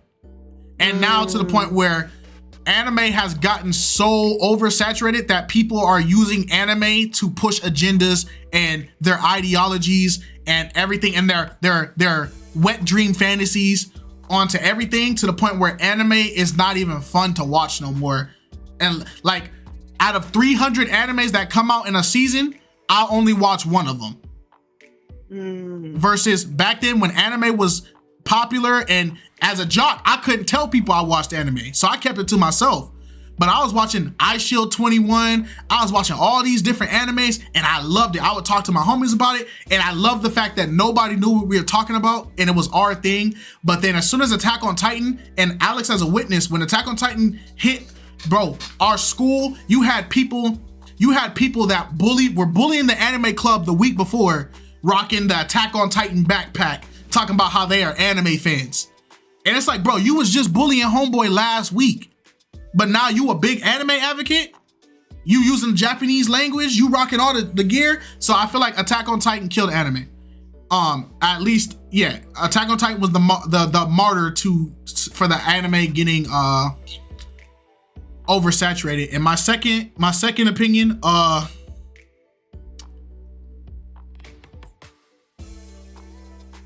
Mexican food is overrated. That's my second. Yeah, overall or in California? It doesn't matter. I can go to any country right now. Hispanic food, no offense to them, I love them. I'll eat it, but I will never say it's in the top 5 of anything. But that's just because I've had it too much. I hate it now. I'll eat a taco any day, but I hate it. I'm not gonna be happy I'm doing it. That's my unpopular opinion. My unpopular opinion, and I'm gonna be biased about it because I can't eat it, is fruit don't belong on pizza. That's a fact, actually. I agree with that 100%. Pineapples does not belong on pizza. Okay. Yeah. What's your second one? Yeah, I'm salty about that.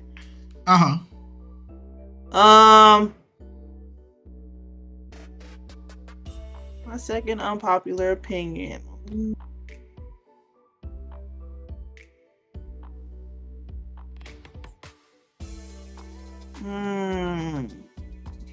It don't gotta be something serious. It could just be something that you like that people don't like.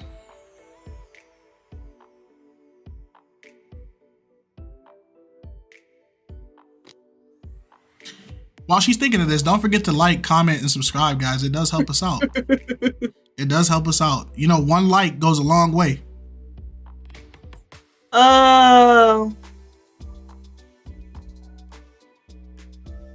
Having friends is overrated. Yeah, that's my unpopular opinion. Having friends is overrated. Okay. Yeah. Why do you feel like that urge or desire to like want to have a whole bunch of friends? That's overrated. That's just like that. I just feel like it's not realistic. It's not real.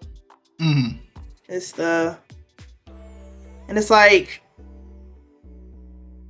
I don't know.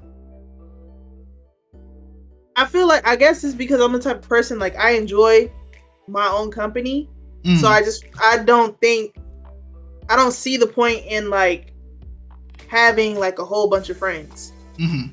You know what I'm saying? Like maybe one or two, but all the people that you went to school with, they're not going to be your friends in the next 20 years, even 5 years.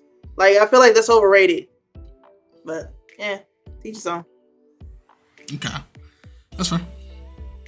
Next question is by Lamont Simpson, 4871. How do y'all keep God as the center in your relationship? Thank you in advance for, even though it's kind of similar to what we were saying earlier. Keeping God in the center of the relationship. Well, the whole relationship was founded on God to begin with. So once you found something on God, it's hard for him to not be the focus. And the way we keep it centered is the second that God starts getting moved out of the picture, every single time, God has snatched everything away to remind you of, hey, I'm still here.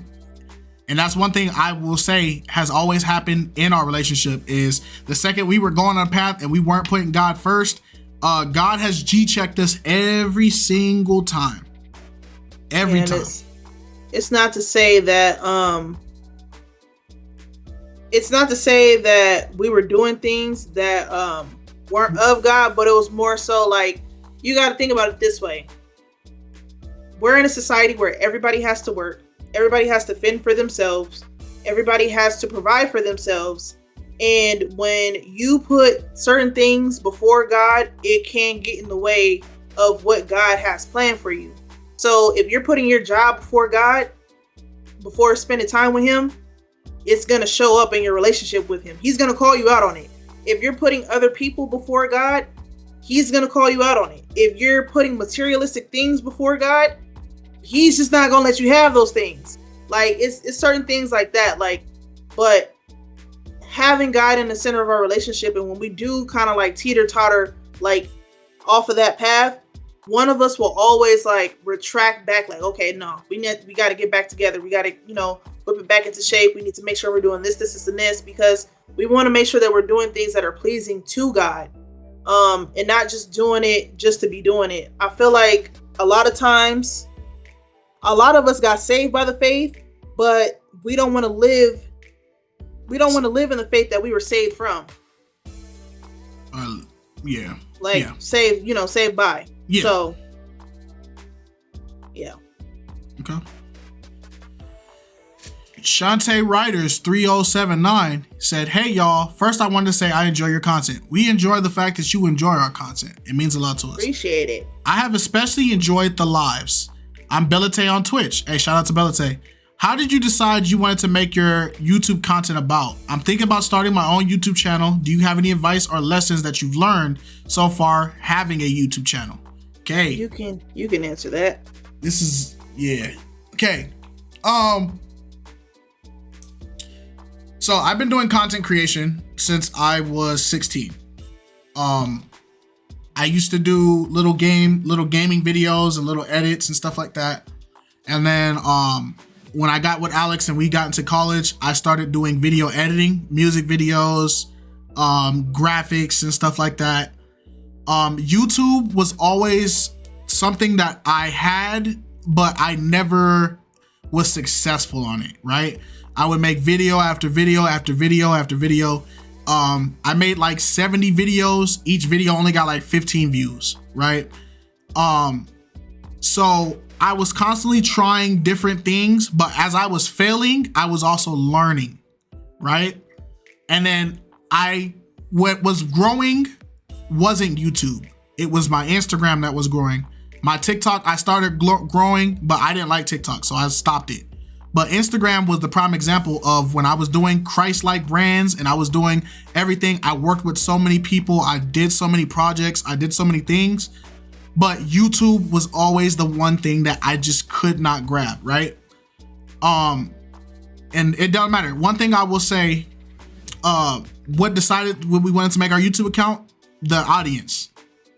The audience decided what type of content we were gonna make.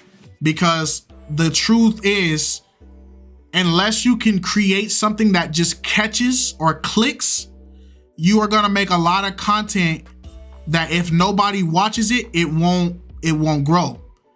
But one day, my sister had told us, hey, you and Alex should just try doing something as a couple.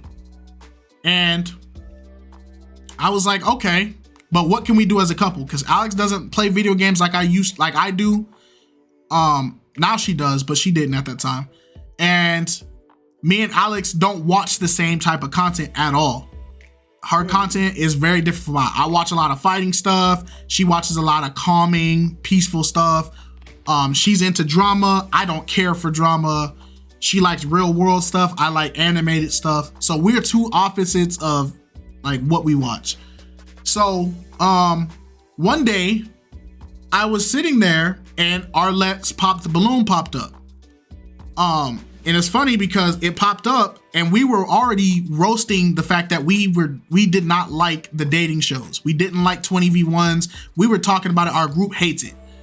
And so I see this Pop the Balloon pop up and I'm like, you know what, Alex, like I'm tired of working this job. I want to start focusing on YouTube stuff. I want to start doing reactions. And so I started doing content and it's still on the channel. I started doing content that was me like basically like talking on a subject. I would talk on a topic and then I was actually getting some traction. I got to like my first like 600, 700, 800 subscribers off of like the videos that I made. They're still on there. They're still up there for people to watch. They're not good, but they're there. And so I was doing that and I was getting traction.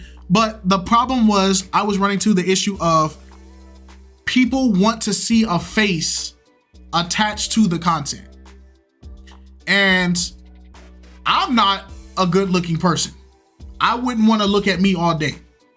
But, and I'm telling you what's on my mind, how I felt. I'm not a good looking person, but my wife is a very good looking person. And so my wife being a good looking person, and also me and my wife, when we're together, we can make comedy. Me and her will crack jokes. There will be a snail on a wall and me and my wife can have a full hour conversation about that snail's life and we'll be in there crying and people won't know what's going on. And she laughing because we've done it, right? We've done it. And so my sister at that time was like, hey, you know, little bro, you're doing this. Why don't you start getting Alex in your stuff? And the one video I was like, you know what? I'm gonna put Alex in my stuff was the video we have labeled, These Women Have Issues, Pop the Balloon Full Reaction. That video came out February 16th, 2024. So all the way up from 2008, all the way up, I've been dropping videos as a kid until now. That didn't work. But that video right there, These Women Have Issues, Pop the Balloon Reaction, that is the video that blew up. We got 36,000 views on that video. 273 comments, 903 likes. And that video alone with 3 YouTube shorts that were me and Alex reacting to it, all 3 of those shorts hit above 500K. And bro, it was like an overnight flame. We went from like 200 subscribers, 600 subscribers off of my regular content. That video dropped, bro. We were getting so many subscriber notifications, we couldn't even I couldn't go to work without getting notifications. Yeah. And it was just people flaming us, people supporting us, people growing. But one thing is they were all constantly subscribing. We got monetized. We got our first 1,000 subscribers 2 days after that video came out. Yeah. Then we got our first 10K a week after that came out. Then we got monetized 2 weeks after that. We got our first YouTube check that following month. And ever since then, it's just been me and Alex. I tried doing content with other people. It don't do as good. But it's something about when it's me and Alex just doing our thing together, that's when the content works. And that's why we do what we do. You can, You can answer the advice part. Do you have any advice or lessons that you've learned having a YouTube channel? You can answer that one first. I can say this. Me, I'm more reserved. I don't like being on camera or being, or talking to people or all that kind of stuff. I'm really to myself. So YouTube was never something that I really intended to do or wanted to be a part of. I'm a part of YouTube because this is a part of his dream. And if it helps his dream, then I'm just gonna have to sit in front of a camera. Like, it is what it is. But I think the one advice that I could give is to take a chance on yourself, because a lot of times we'll invest our time into other people and the things that they like to do and the things that you would want to see them do, but you're not putting that same time and effort into yourself of putting in the time and the fruits and the labor of the things that you would want to try and do. At the end of the day, like, nothing beats a fail but a try. So if you want to do YouTube, try it. Right. If it doesn't work out, or if it doesn't end up being the results that you want it to be, but this is something that you really want to do, you keep trying, because YouTube is a hit and miss. Literally, he was missing all those times and he hit on one type of content and it was good. The fortunate part was he got all these subscribers, we got all this traction, this, that, and the third. But the unfortunate part is it's hard to break away from that category now, because you have to understand YouTube is not about what you want to do. It's about the audience. But if the audience is on board with what you want to do and they see it and they like it and they enjoy it, then you can truly do what you want to do on YouTube. Because if you look at other creators and if you were to ask them the same question, is this the kind of content you saw yourself doing before, when you first started YouTube? A lot of them will say no, because you got to start somewhere in order to get somewhere. So this is the beginning of KiteZz, and Lord knows where KiteZz is going to be headed from here on out. It's only up from here. But keep trying, study. If there's a specific niche, like category that you want to do, study your competition. Friendly wise, like a lot of people, they'll go on like Tip and Dale's video and say like, oh, KiteZz and them, they got it before you, this, blah, blah, blah. But what people don't realize is we look up to Tip and Dale. We look up to how he does his channel and stuff like that. And we studied him. We studied how he would do his videos, how he would do his thumbnails and all that kind of stuff. We studied other react channels. If you look, there's always a husband and wife archetype reaction channel. Mm-hmm. It's always a big black dude with dreadlocks, a big chocolate man, and a black dude with dreadlocks, big light-skinned woman. So it's like, you study your competition, you study the analytics, you study the audience, your potential audience. If you notice on this channel, the Pop the Balloons do way better than all the other content, and that's because that's what the group of our audience, that's what they like, that's what they care about. So at the end of the day, sometimes it's hard to incorporate the things that you like while also appeasing to the audience. So I say keep trying, study your competition. Don't be afraid to put yourself out there, and don't tell your right hand what your left hand is doing. It's okay to make plans without telling people your plans. It's better to plan out your plan, execute the plan, and then when it pops up, people can see the results of it. So this was the result of KiteZz. We never told people we were going to do reactions. We just did it one day. That was it. Yeah, that's ultimately it. And I want to piggyback off of that. Don't tell people your plans. If you're going to start a YouTube channel and you're going to start doing your own content, do not tell people your plans. Do not talk about what kind of content you're going to make. Don't talk about when you're going to make it. Do not tell people anything you're planning to do. Because one thing I do know, 2G1A, my group, is people that do content all the way. But my group also knows what content that they want. And so I don't ever have to worry about me saying I want to do something and then somebody going, oh yeah, that's cool. And then I look up and they do it behind my back, right? That's why my group works what it works. Do not tell people what you're going to do.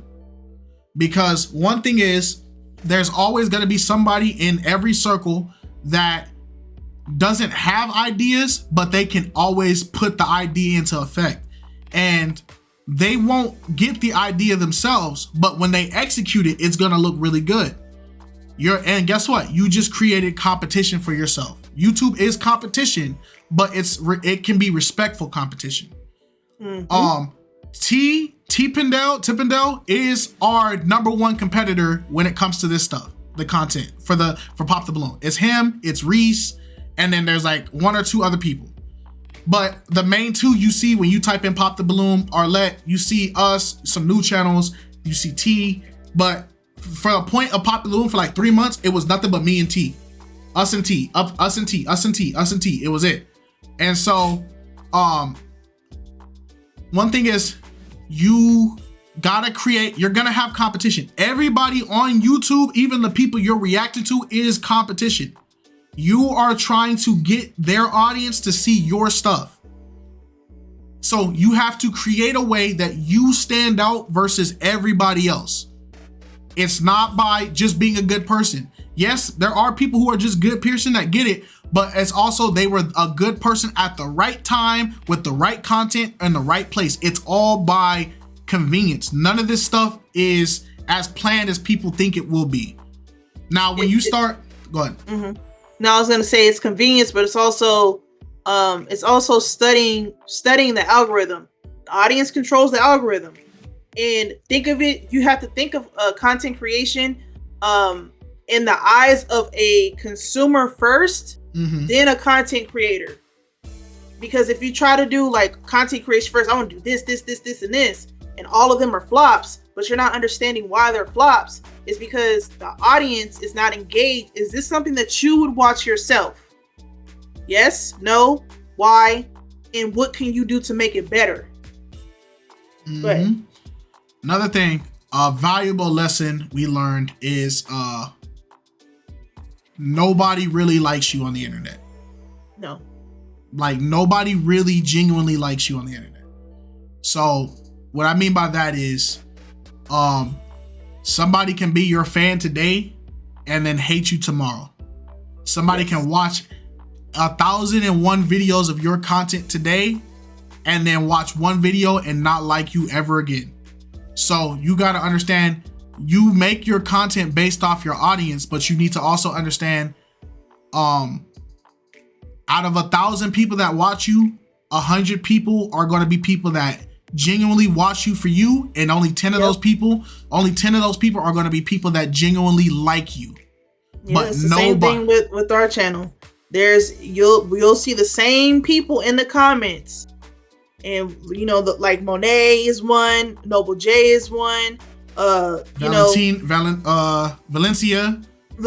she's one. Like, you got the same people, and there's plenty other more that I can't remember off the top of my head their names, but when I see them, I'm like, okay, they like, but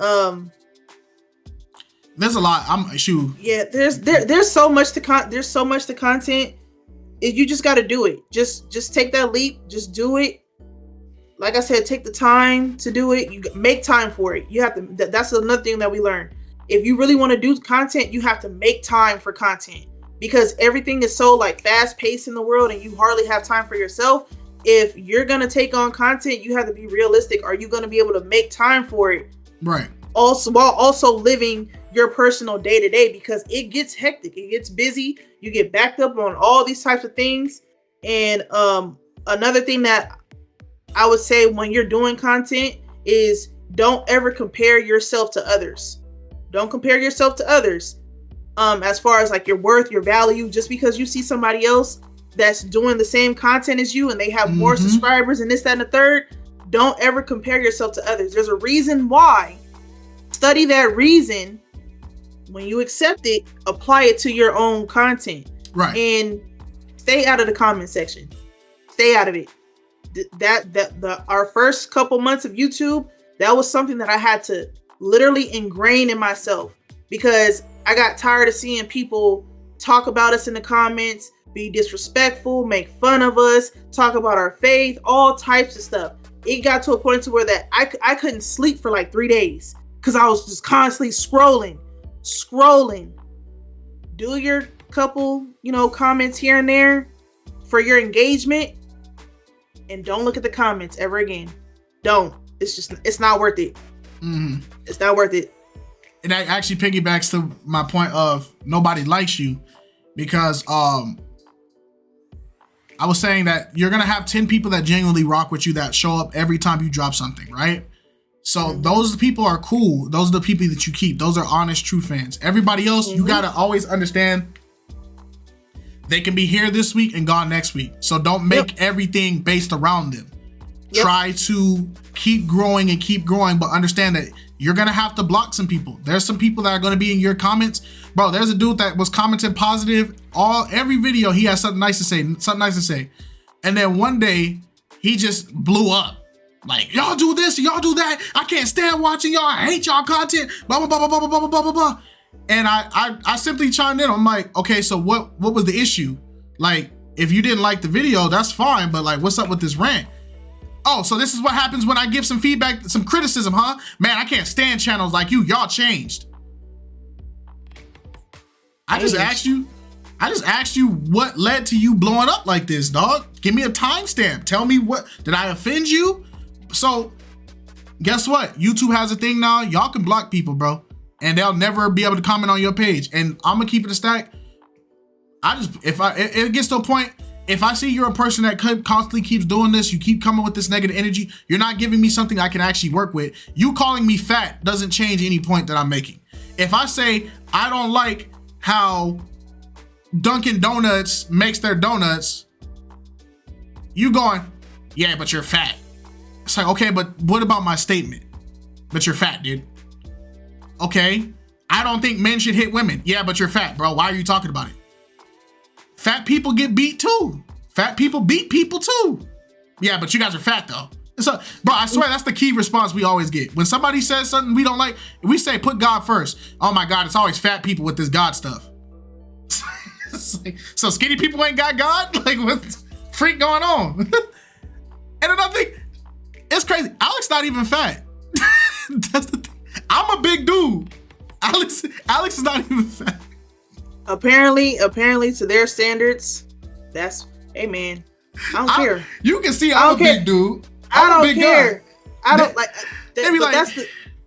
I had to develop. I had to grow. I had to get tough skin to stay on YouTube. I kid you not, because a lot of people just looking at me. A lot of people want to think, "Oh, Alex is this, Alex is that. She's so sweet." No, I will hurt your feelings. I will hurt your feelings, like real bad. Like I spare people a lot, and so I just learned. Oh, you fat? Yep, sure is. Sure is. She just has. I don't care. I embrace it now. I don't care. She just has chubby cheeks, y'all. And even when she was in her 120s, 130s, she still had chubby cheeks. That's just her cheeks. But me, I can take fat, bro. I've been a big dude my whole life, but I'll be sitting there like, bro, my wife, I can literally pick my wife and throw her across the room back and forth. What's that hippo from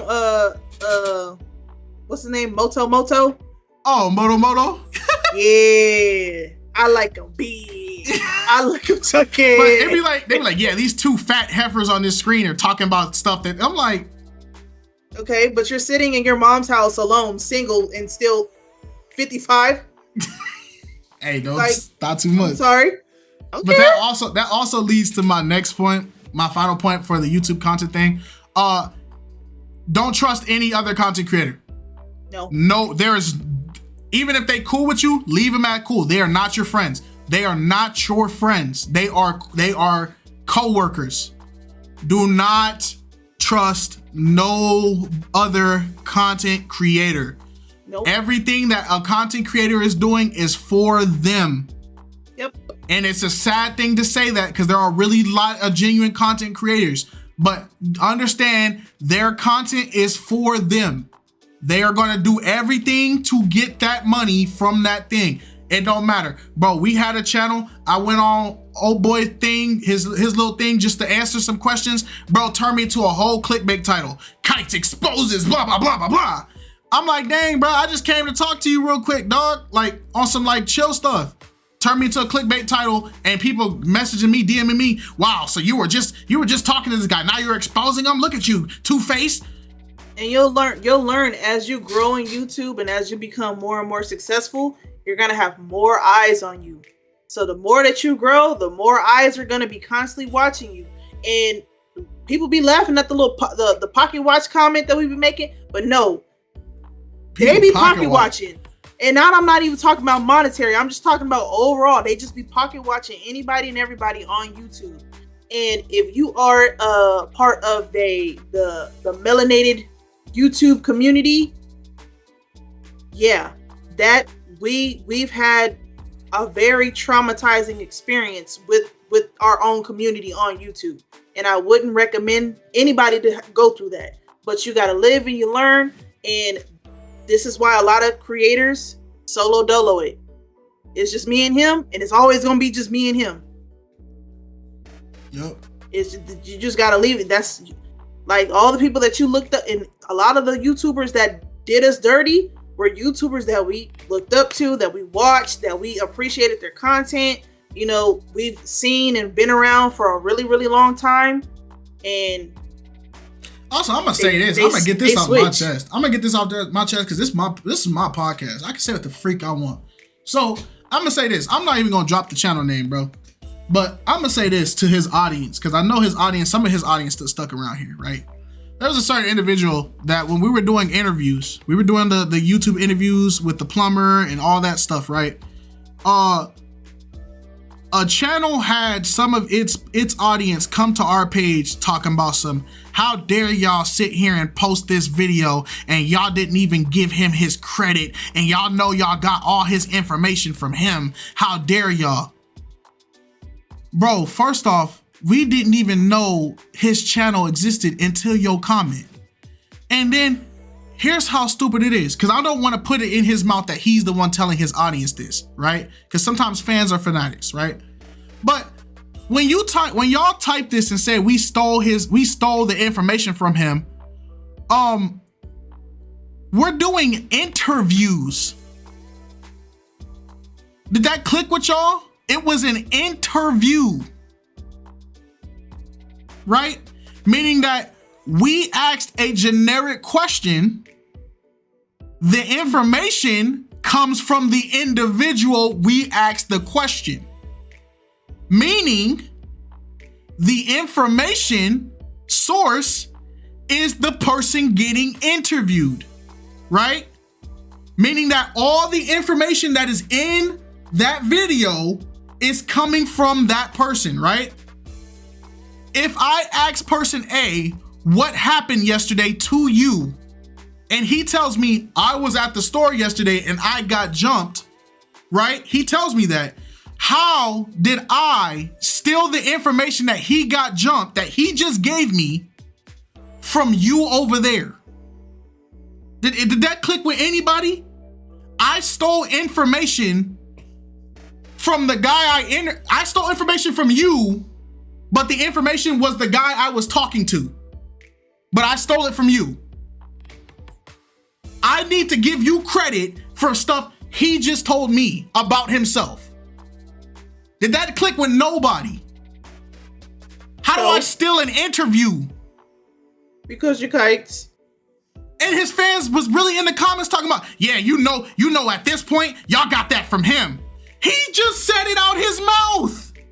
No, but you know, I feel sorry for that group, that audience, that community over there.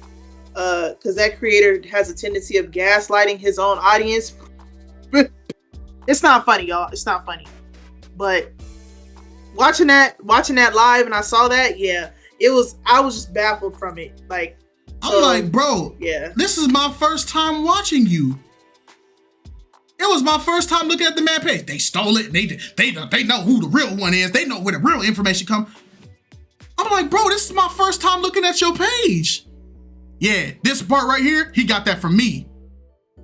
So So the guy I'm just talking to right now who's telling me the information right then and there, I guess he just never said it, right? I got it from you. So I interviewed you, not him. It's like, bro, that crap blew me. That's why I'll never go to that side of YouTube again. Y'all will never see KiteZz, Alex on that side of YouTube with those black creators over there.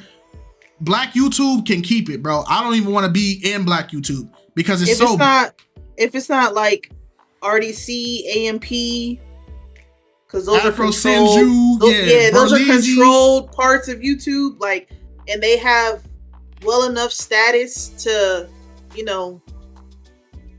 keep themselves together over there. If it ain't that, then it ain't over here. Yeah, I don't want to be over there. The Pop the Balloon stuff, we do the Pop the Balloon, but I am not a part of the community of Pop the Balloon people. Like, I don't want to be over there. This whole red pill, black pill, gray pill, blue pill, purple pill, silver pill, the invisible pill. I don't want to be a part of no pill, bro. Leave me out of the pills. I don't hate women. I don't hate men. I think y'all both are terrible. Y'all both are fit for each other because y'all both suck with each other. That's my stance. If you come on KiteZz channel, we gonna talk about men doing stupid stuff, just like we gonna talk about women doing stupid stuff. There is no bias. Man. And I don't hate women. Stop saying that in the comments that I hate women. What? Bro, I don't like her. She's not a girl's girl. She obviously hates women. No, I just hold women to the same standard that I would hold a man to.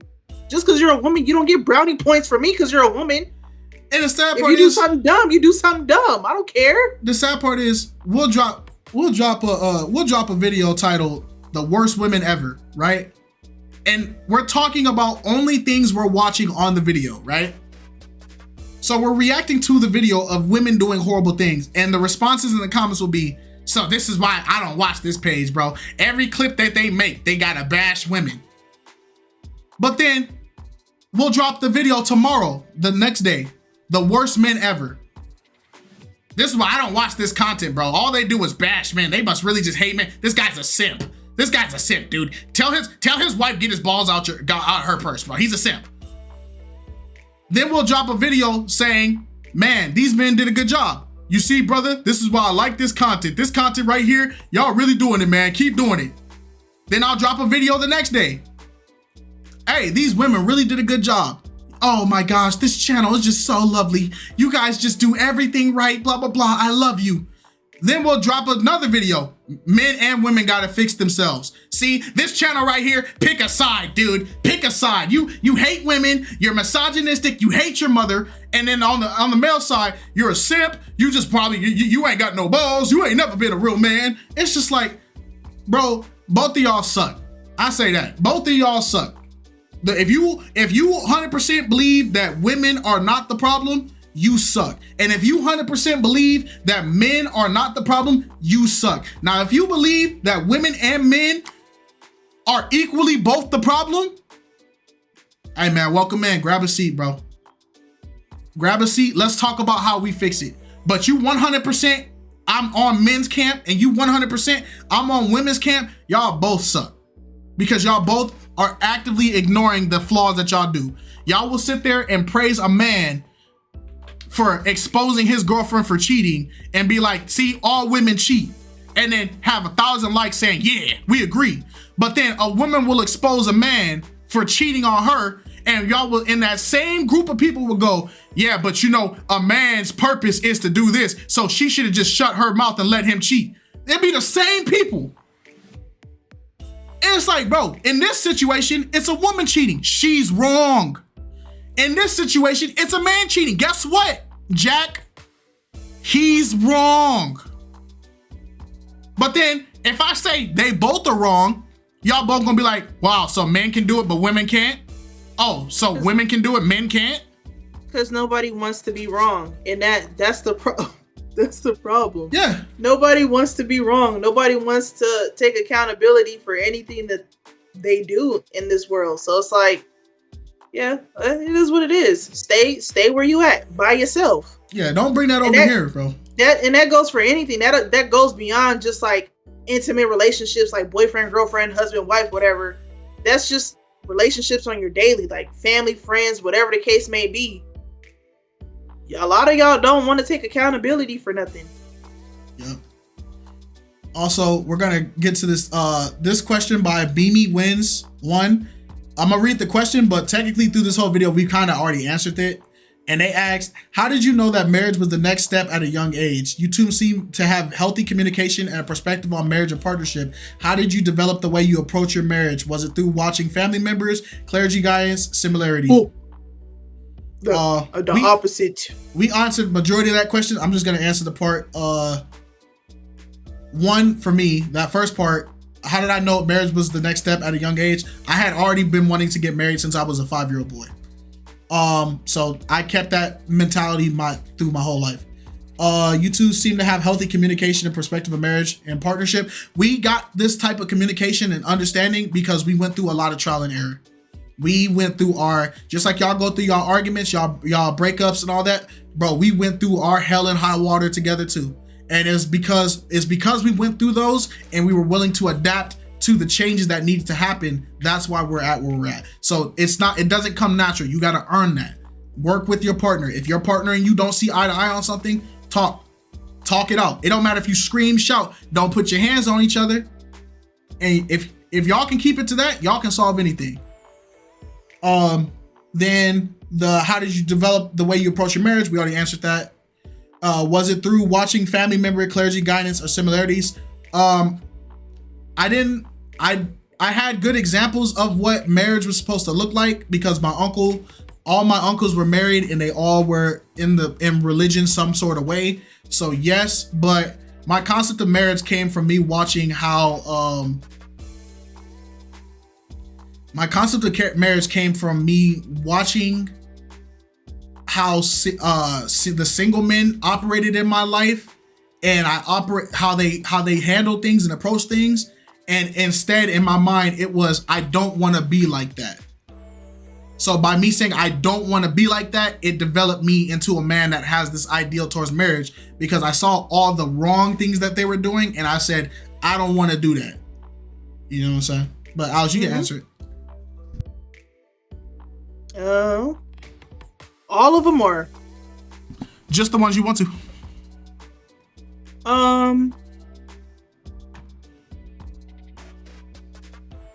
At a young age, I didn't know that I wanted to get married, like at a young age. I didn't know. Like, I didn't expect to, but I wasn't opposed to it.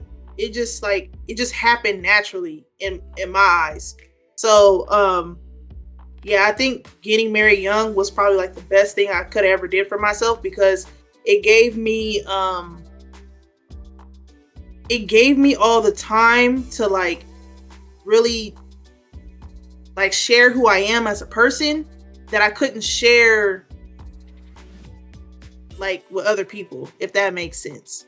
And then it's like when you go through things in life, I don't have to go through it by myself.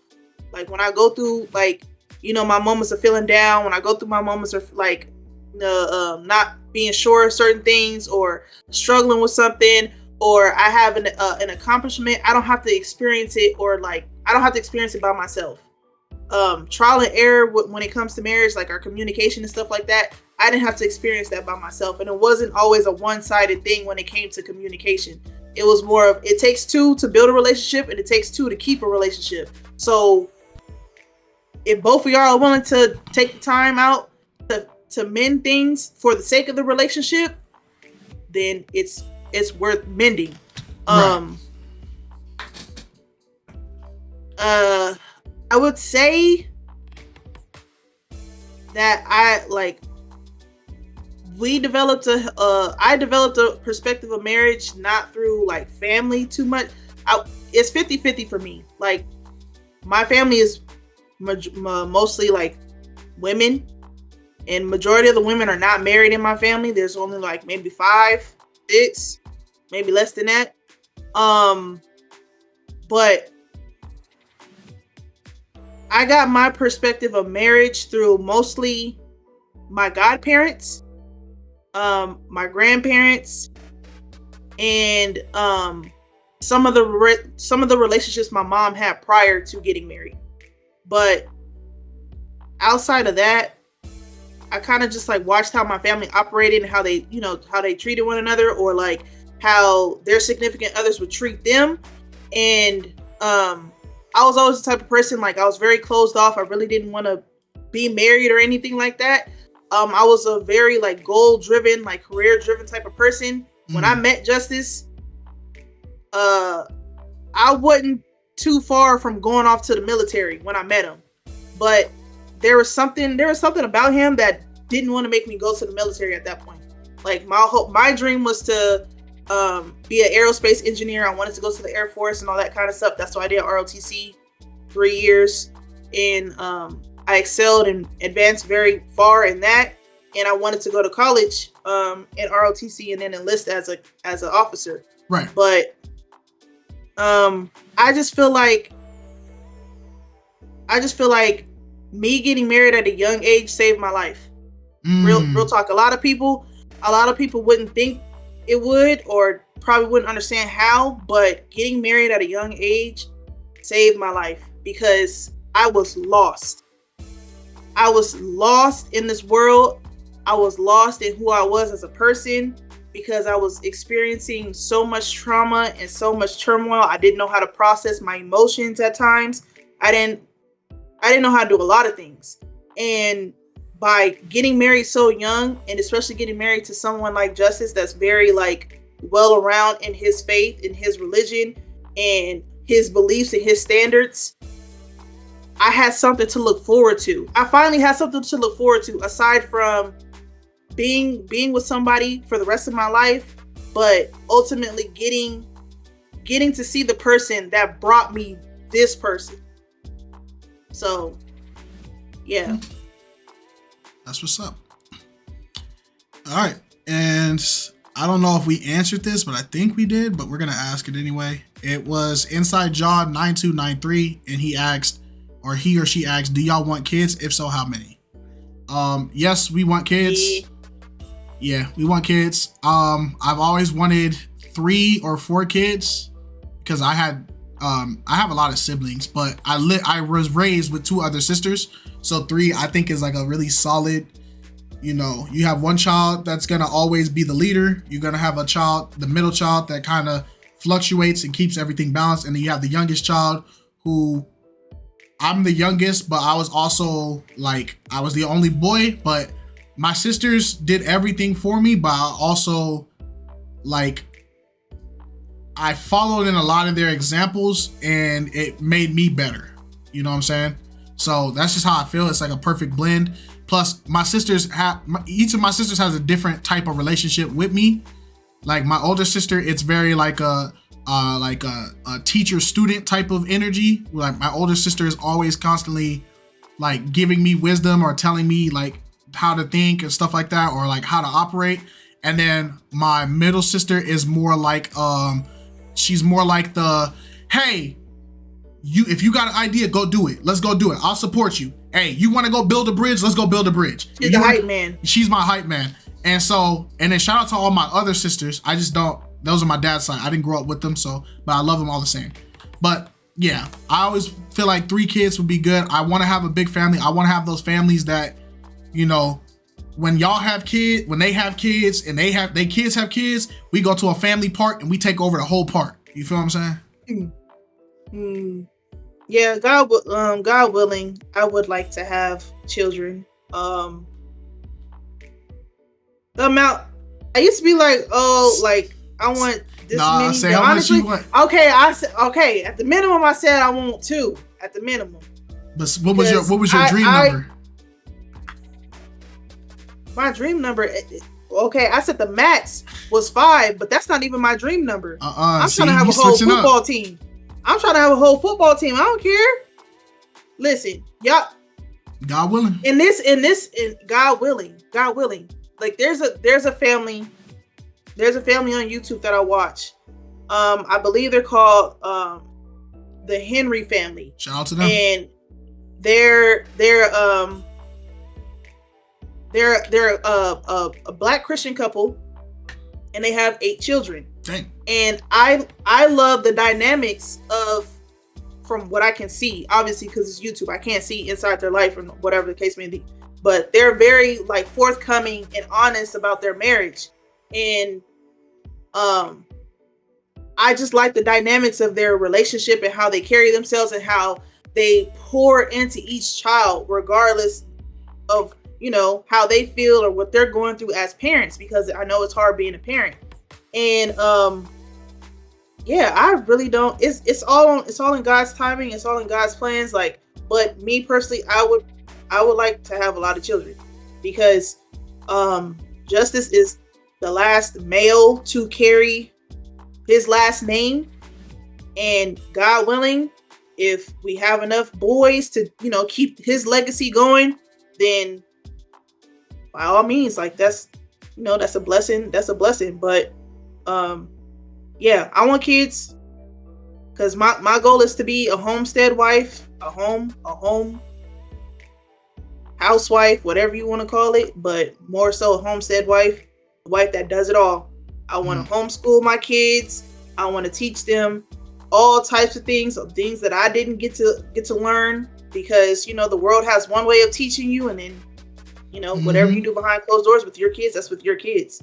Right. And, you know, I was sheltered a lot as a child, so I want to be that parent that can teach their kids to learn to love, appreciate life, and enjoy life, and be creative, be expressive. Obviously be children of God, you know, and be resourceful, be mindful, be respectful, be loving, all those types of things. So yeah, I want to pour in the love that was poured into me from all walks of life, whether it be my mom or anybody else. I want to pour that into my kids. Nah, I feel that. And that's what we gonna do. All right, y'all. But with that being said, that was officially all the questions that we had on here. I know some of you guys wanted us to do this live, but we wanted to at least test it out first. So this will be our tested video. We plan on doing more podcasts, but it's not going to always be Q&A. It's going to be more us talking about stuff that we going to talk about, because we do be wanting to talk, but we also understand that people and the reactions, for some reason, people feel like when you watch reaction videos, you're supposed to watch the video in silence and then give an opinion at the end. I'm going to tell you now, that's not a reaction. It's called a review.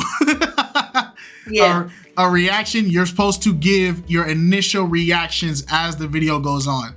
You guys want people to do reviews where they want watch-alongs and reviews where we watch the whole thing, don't say nothing, and then at the end say our opinions about the thing like that. We are not a review channel. But at the end of the day, we thank you guys. If you guys stuck all the way to the end, we appreciate you. God bless you. More stuff on the way. Walking Dead on the way. Life is Strange on the way. Don't forget to watch that suck up video that we dropped. Pause. The vampire video. And then, you know what? Hey, we got some more stuff coming out. But all you know is there's going to be content dropping every day. All right, y'all. Love you guys. Peace. Bye.